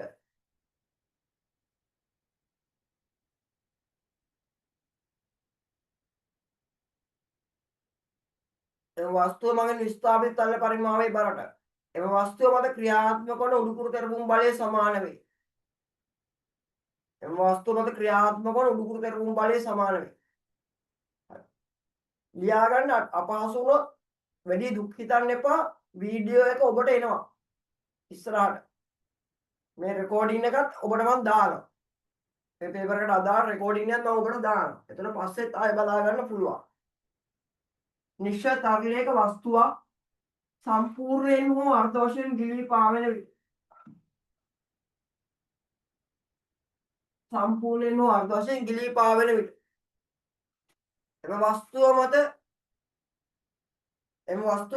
එම වස්තුව මගින් විස්ථාපිත තරල පරිමාවේ බරට එම වස්තුව මත ක්‍රියාත්මක වන උඩුකුරු තෙරපුම් බලය සමාන වේ.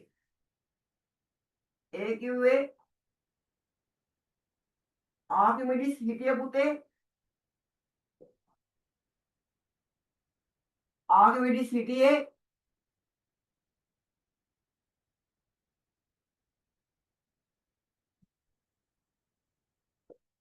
අර මේකක ඒ කියන්නේ මේ බාත් ටබ් එකක. එතකොට මෙන්න නිශ්චල තරලයක්. ඒ නිසා නිශ්චල තරලයක්. නිශ්චල තරලයක මත වස්තුවක් සම්පූර්ණයෙන් හෝ අර්ධ වශයෙන්. ඒ කියන්නේ සමහරක් විට තරලය මෙන්න මෙහෙමත් ගිලිලා පාවෙන්න පුළුවන්. සම්පූර්ණයෙන් හෝ අර්ධ වශයෙන් ගිලී පාවෙන්න ඕනේ. එම වස්තුව මත ක්‍රියාත්මක වන උඩුකුරු තෙරපුම් බලය U. එම වස්තුව මගින් විස්ථාපිත තරල මේ තරල පරිමාණ බරට සමානයි කියලා කියනවා. ඒතර මෙතන m ස්කන්ධයක් තියෙන්නේ. එහෙනම් u සමානයි mg. m කියපු පුතේ මේ m. වස්තුවේ m මම කැපිටල් m ගන්න.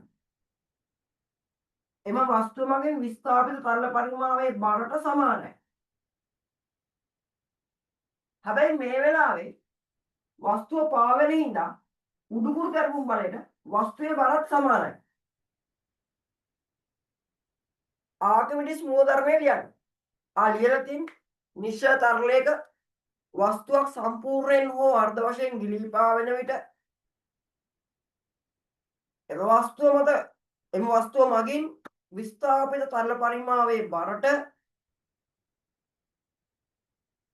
එම වස්තුවේ මගින් විස්ථාපිත තරල පරිමාවේ බරට එම වස්තුව මත ක්‍රියාත්මක වන උඩුකුරු තෙරපුම් බලය සමාන වේ. එහෙනම් u සමානයි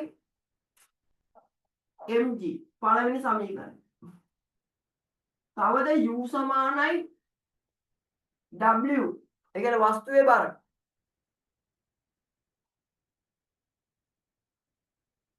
ඇයි දෙපස බල සමාන ඉඳ තාපුදේ මෙයා සමතුලිත වෙලා ඉන්නේ. උඩට යන බර වලට සමානයි. මේක දෙවෙනි සමීකරණය. එම නිසා එකෙන් දෙකෙන් w සමානයි mg. m කිව්වේ මේ m. කැපිටල් M නෙමෙයි.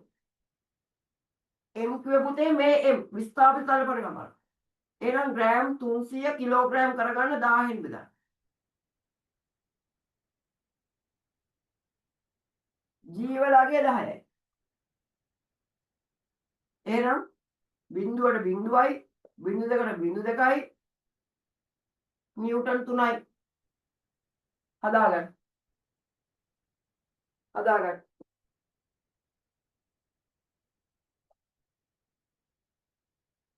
සොනිරු පුතා තේරුණාද? ඔව් සර්. මේක හදාගන්න. පුතේ මේ වගේ ගණන් අතිශය වැදගත්. මම ආපු රෙකෝඩින් එක දෙන්නෙත් ඒකයි. නැවත නැවත බලන්න. නැවත නැවත බලන්න. දෙව්මිනි පුතා තේරුණාද මේක?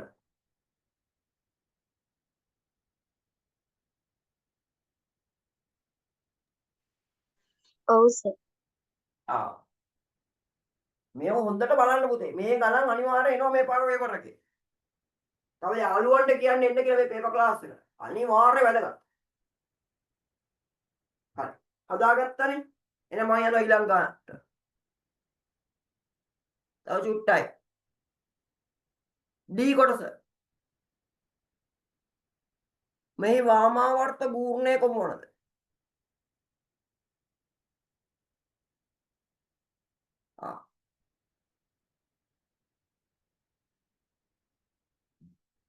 වාමාවර්ත පූර්ණය කොහොමද?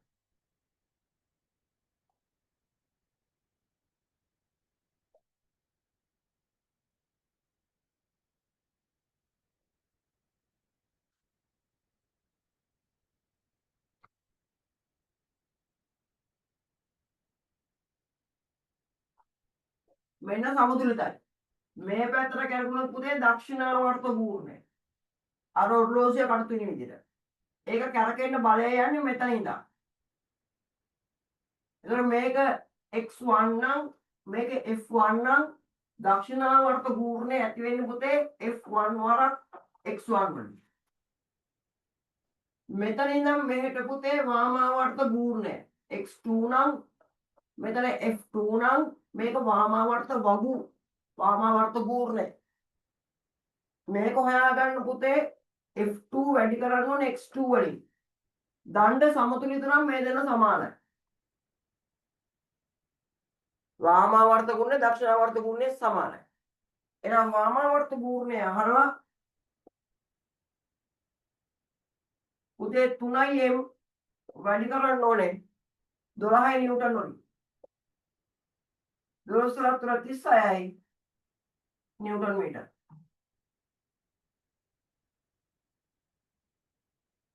මෙහි වම් පස්සේ ඇති 12 නිව්ටන් ඉවත් නොකර නිව්ටන් 6ක භාරයක් දකුණු පසින් එල්වා මේ සමතුලිත කිරීමට මෙන්න මෙතනට 6ක් ගේන්න ඕනෙලු. සමතුලිත කිරීමට x ලක්ෂයේ පිහිටිය යුතු දුර කොහොමද? මම කිව්වා මේක සමතුලිත නම් දෙපැත්ත සමානයි. එහෙනම් f1 x1 සමානයි f2 x2. දැන් මේ බලය හොයාගත්තා කීයද පුතේ? 36යි. එහෙනම් මෙතන 6යි x1. එහෙනම් x1 සමානයි 36 බෙදන්න ඕන පුතේ 6න්. එහෙනම් 6 මීටර. ඔක හදාගන්න. මීටර 6යි.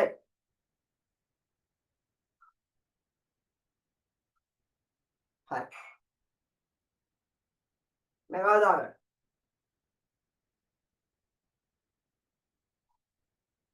ඒ අතර වාරේ අපි යන් අවසාන ප්‍රශ්නයට.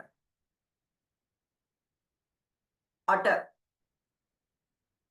ඒ බල කිහිපයෙන් ඇතිවන ප්‍රතිඵලයම ලබා දෙන තනි බලය එම බලයන්හි සංප්‍රයුක්ත බලය නම් වේ. එයාම අර්ථකථනය දීලා තියෙනවා. very good. එක පහත අවස්ථාවල යොදන බලවල සංප්‍රයුක්ත බලය සොයන්න. පුතේ ඊතලයේ එකම පැත්තට නම් එකතු කරන්න. ඊතලයේ ප්‍රතිවිරුද්ධ නම් අඩු කරන්න. දැන් පළවෙනි අවස්ථාවේ බලන්න.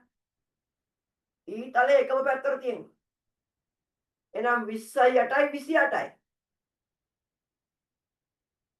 දෙවෙනි අවස්ථාවේ ඊතලයේ ප්‍රතිවිරුද්ධයි. 40න් 30ක් ගියාම 10යි. 40න් 30ක් ගියාම 10යි. හරි ලේසි.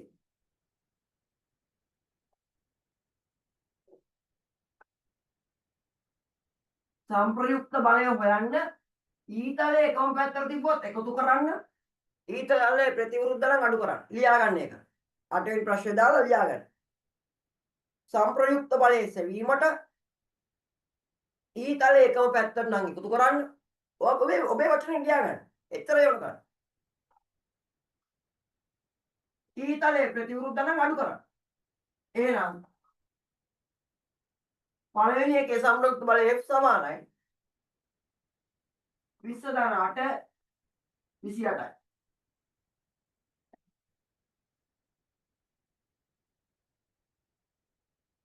දෙක දෙවෙනි අවස්ථාවේ සංප්‍රයුක්ත බලය සමානයි 40 ඍණ 30 10යි නිව්ටන්. එතකොට 40 පැත්තට තමයි යන්නේ. හරි. මෙන්න A වලට උත්තර දෙක. අපි යම් B වලට.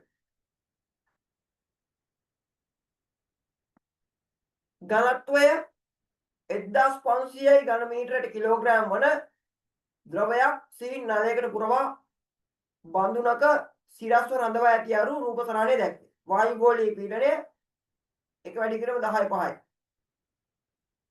හරිද? ගුරුත්වත්වය 10යි. එතනත් පුතේ පොඩි මිස්ටේක් එකක් වෙලා තියෙනවා. G සමානයි 10යි. පහත වායු ගෝලීය පීඩනයේ ද්‍රව කන්දේ උස සොයන්න. පුතේ ද්‍රව පීඩනය කෙරෙහි බලපාන සාධක තුනයි P සමානයි H rho G. H කියන්නේ ද්‍රව කන්දේ උස, rho කියන්නේ ද්‍රවයේ ඝනත්වය, G කියන්නේ ගුරුත්වත්වය.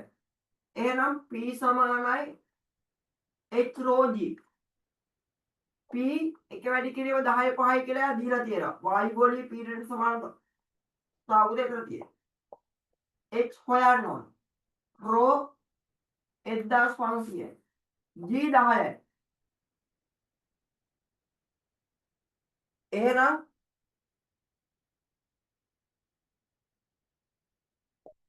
H සමානයි එක වැඩි කිරීම 10.5යි. ඒ කියන්නේ බෙදීම මේ පැත්ත වැඩි කිරීම මේ පැත්ත බෙදීම වෙනවා බිංදු කවුරු. එතකොට 115 වෙන් බෙදන්න. ඒ 115 වෙන් බෙදුවම එන ආගේ තමයි පුතේ අපිට හම්බෙන්නේ. එහෙනම් අපි 115 වෙන් බෙදලා බලමු.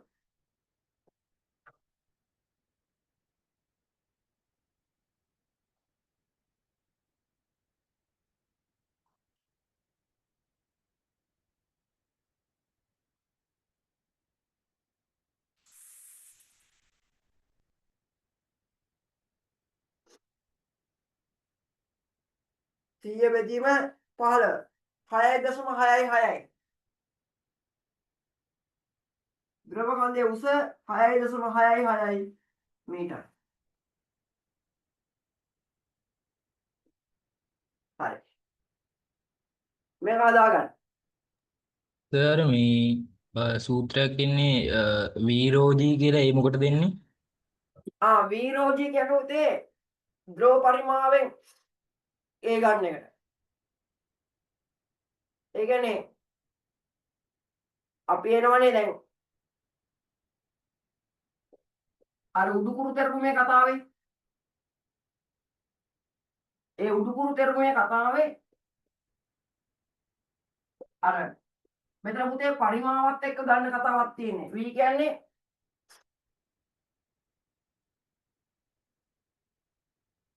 ඔයාලා මේක ලියා ගන්න මම බෝඩ් එකේ පැහැදිලි කරලා දෙන්න.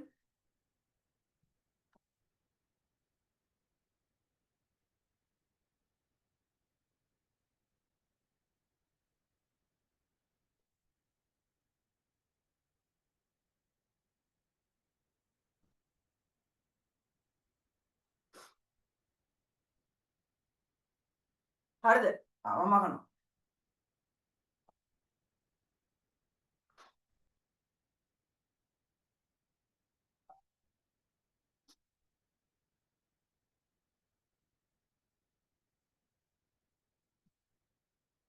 මම ගන්නවා මෙන්න මෙහෙම. උපකල්පිත ගණකයක්. ඒකේ උස h හරස්කඩ වර්ගඵලය a උපකල්පිත කරකයක්. මේකේ ද්‍රවයේ ඝනත්වය ρ ගුරුත්ව ත්වරණය g කියලා සලකනවා. එතකොට F සමානයි ma පීඩනය සමානයි පුතේ P බෙදීම F P සමානයි F බෙදීම a. එතකොට තව ඝනත්වය සමානයි D සමානයි ඝනත්වය සමානයි ස්කන්ධය බෙදීම පරිමාව. පරිමාව අපි හොයන්න ඕන. එනම් පරිමාව සමානයි m බෙදීම d. තේරුණාද? පරිමාව සමානයි m බෙදීම d. හැබැයි මොක කරන්නත් m හොයා ගන්න ඕන. එහෙනම් මෙතන පරිමාව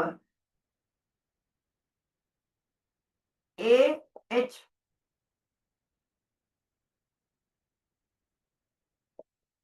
ඝනත්වය ρ. එතකොට මෙන්න ස්කන්ධය එනවා. ah ρ තමයි පුතේ මෙතන ස්කන්ධය. කතාව තේරුණාද? එතකොට මේ ස්කන්ධය කියන්නේ මම මෙතනින්ම ගන්නවා. මේ ඉතින් ස්කන්ධය හොයාගන්න පුළුවන්. ස්කන්ධය සමානයි අපි මේ පැත්ත බෙදීම එහා පැත්තට යනවා. එතකොට dv. එතකොට මෙතන d හැටියට තියෙන්නේ ρ ඝනත්වය. එතකොට m සමානයි d වෙනුවට මම ρ දානවා. v හැටියට ගන්නේ ah. හරිද? එතකොට ඕන නැත්නම් මම v කියලාම තියන්නම්. v කියන්නේ පුතේ ah. ඇයි හරස්කඩ වර්ගඵලය වැඩි කිරීම උස v. එතකොට මේකේ බර හොයාගන්න අපි g වලින් වැඩි කරනවා. F සමානයි ρ v g. එතකොට ඒක තමයි පුතේ v ρ g කියලා ඔයා කිව්වේ. F හොයාගන්න. කතාව තේරුණාද? ඒක තමයි පුතේ අපි ආපු a වලින් බෙදන්නේ. කියපු දේ තේරුණාද? කොහොමද? ඔව්. එතකොට මේ බලය තමයි පුතේ v ρ g කියන්නේ. මේක අපිට ඕන වෙන්නේ අර ආර්කිමිඩ්ස් පොහොය ධර්මයේ බලය හොයාගන්න. ඒතර F සමානයි v ρ g. ද්‍රව පරිමා මේක යෙදෙන බලය තමයි v ρ g කියලා අපි ගන්න. මේක පටලවා ගන්නවා මම ආර්කිමිඩ්ස් පොහොය ධර්ම කියා දෙනකොට මේ ක්ලාස් එක කරලා දෙන්න. හරි. ඒ වගේම ප්‍රශ්න දෙනකොට පුතා මට WhatsApp එකට දාන්න. ඔයාලට හදලා දාන්න. දෙක ඉහත ඇටවුම මුහුදු මට්ටමේ සිට කිලෝමීටර් 4ක් උසට ගෙන ගිය විට ඒ යගේ කෙසේ වෙනස් වේද? මුහුදු මට්ටමේ සිට උඩට යනකොට වායුකෝණීය පීඩනය මොකද වෙන්නේ පුතේ? අඩු වෙනවා. එතකොට එහි අගය මොකද වෙන්නේ? අඩු වෙනවා. කෙසේ වෙනස් වේද? අඩු වේ. තුර ඊහත උපතරාණේ R ලෙස දක්වා ඇත්තේ කුමක්ද? රික්තකය. R කියන්නේ පුතේ රික්තකය. 4 වායුගෝලීය පීඩනයේ භාවිතා වන අවස්ථා දෙක. වායුගෝලීය පීඩනයේ භාවිතා වන අවස්ථා දෙක. පළවෙනි එක පුතේ වායුගෝලීය පීඩනයේ භාවිතා කරන අපිට හුස්ම ගන්න. ඒ වගේම චූෂක අර මෙහෙම අර දැකලා තියෙනව නේද වීදුරු වල මෙහෙම අලෝන එකක් තියෙනවා. පොඩි රබර් කෑල්ලක්. ගැහුවම ඇලවිලා තියෙනවනේ. ඒක මේ වායුගෝලීය පීඩනය ඒකට ඇවිල්ලා තියෙන නිසා මේ චූෂක ඇලිලා තියෙනවා. අර මෙහෙම කොක්කක් එහෙම තියෙනවා. ඒ චූෂක ඇලවි තිබීමට වායුගෝලීය පීඩනය වැදගත්. තව වායුගෝලීය පීඩනය වැදගත් පුතේ. ඔය සේලයින් බෝතල් වල තරලෙන් සේලයින් බෝතල් පුතේ ටික සේලයින් ටික යනකොට මෙන්න මෙහෙම ඇකිලෙනවා. ඇයි මේ වායු වල පින්නෙන් තමයි ආව තල්ලු කරන්න එතකොට. ඒක තමයි සේලෙන්ට් එක යන්නේ. හරි. ඔය අවස්ථාව දෙක ලියන්න. ඊට උදාහරණයක් දැක්වෙන ඇටෝම පැයක් පමණ තද කිරු රශ්මියේ වැටෙන ලැබුණොත් දක්නට ලැබෙන නිරීක්ෂණ දෙකක්. එතකොට බැලුම් බෝලේ මොකද වෙන්නේ පුතේ? පිම්බෙනවා. පිම්බෙනවා කියන්නේ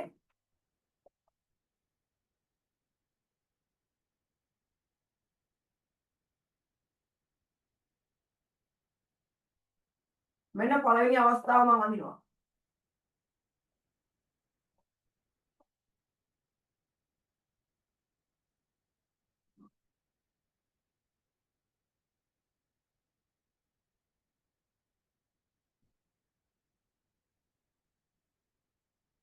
දැන් මේක ප්‍රෙෂර් එකට තමයි පුතේ මේක පල්ලෙහාට තල්ලු කරලා තියෙන්නේ.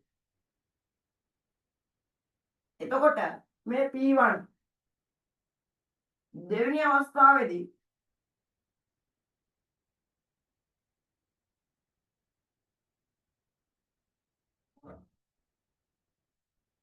බැලුම් බෝලේ පිම්බෙනවා. අයි වායුව ප්‍රසාරණය වෙන හින්දා. එතකොට මේක පළවෙනි අවස්ථාවේ V1 දෙවෙනි අවස්ථාවේ V2 මේ වෙලාවේ P2 පුතා පරිමාව වැඩි වෙනකොට පීඩනය අඩු වෙනවා. එතකොට ඒ පීඩනය අඩු වෙද්දී මෙහෙන් තරණය උඩට එනවා. මෙහෙට ඇදිලා එනවා. අර සිලින්ඩරය දැකලා තියෙනව නේද? ඔයගොල්ලෝ පිස්ටන් එක පල්ලෙහාට අදිනකොට ඒකේ පරිමාව වැඩි වෙනවා. ඒ පරිමාව වැඩි වෙද්දී පීඩනය අඩු වුණාම මෙහේ ඉඳන් මෙහෙට තරණය ගලන් එනවා. ලේ ගලන් එනවා. එතකොට පුතේ මෙතනත් පරිමාව වැඩි වෙනකොට පීඩනය අඩු වෙනවා. P1ට වඩා P2 වල පීඩනය අඩුයි. පීඩනය අඩු වෙනකොට මෙහෙම මෙහෙට යනවා. එතකොට පළවෙනි අවස්ථාවට වඩා දෙවෙනි අවස්ථාවේ බැලුනේ පැත්තේ වායු කඳ මොකද වෙන්නේ? ද්‍රව කඳ කොහොමද වෙන්නේ? උඩට යනවා. මේක තේරුණාද? පමොද? තේරුණා. දෙවෙනි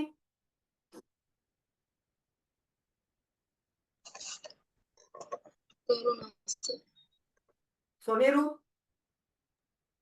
හරි සර් තේරුණා. ජිහන්සා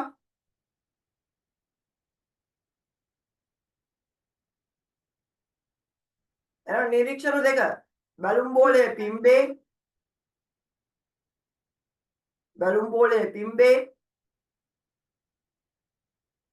ඊළඟට X ද්‍රව කඳ ඉහළට ගමන් කරයි. X ද්‍රව කඳ ඉහළට ගමන් කරයි. ඒ කියන්නේ Y ද්‍රව කඳ පහළට ගමන් X ද්‍රව කඳ ඉහළට ගමන් කරනවා. හරි. පේපර් එකේ සමස්ත ප්‍රශ්න ටික හරි. එහෙනම් අද දවසේට මේ කොටස් ටික හරි. ආදරණීය දුවේ පුතේ කොහොම හරි ගොඩ දා ගන්න ඕන විභාගේ. එතකොට ඔබගේ යාළුවන්ට කියන්න එන්න කියලා මේ පේපර් ක්ලාස් එකට. ඒ විතරක් නෙමෙයි ඔන්ලයින් තියෙනවා පුතේ සම්මන්ත්‍රණයක් මවුලේ හොඳ ටියුට් එකක් දෙනවා. මවුලේ කොටලා පොවනවා. යාළුවන්ට කියන්න පොයේ දවසේ උදේ 9 ඉඳන් 12 වෙනකම් මේ නෝඩෝල ගෲප් වලට පන්තියේ මගේ ඉන්න ළමයි ගෲප් වල නේක ඇවිල්ලා තියෙන සහ දැන් ඒක පබ්ලිෂ් කරනවා චුට්ට වෙලාවකින්. ඒකට සම්බන්ධ වෙන්න පුළුවන් ළමයින්ට. ඒක සෙමිනාර් එකට රුපියල් 500 ගාණක් අය කරනවා. ටියුට් එකේ ගාණ තමයි අය කරන්නේ. හොඳ පොතක් දෙන්නේ. ඒ පොත එවනවා. ඒක ලෑස්ති කරගන්න. පන්ති වලට එන්න කියන්න. එහෙනම් අද දවසේ මගේ සිද්ධාන්ත පන්ති වලට එන්න කියන්න. මමත් සම්බන්ධ වෙන්න කියන්නේ. දැන් මම හිතනවා මේක ඔබට තේරෙන්නේ නැති කියලා. ඔබට මේකේ වීඩියෝවත් ඔබට ලැබෙන්න සලස්වනවා. තවදුරටත් අධ්‍යයනය කරන්න ලබන ඉරිදා පන්ති තියෙනවා. ඒ පන්තියත් එක්ක එකතු වෙන්න. එහෙනම් අයිබෝවන් අද දවසේ අපි ඔබගෙන් සමු ගන්නවා. හරි බොහොම Thank you.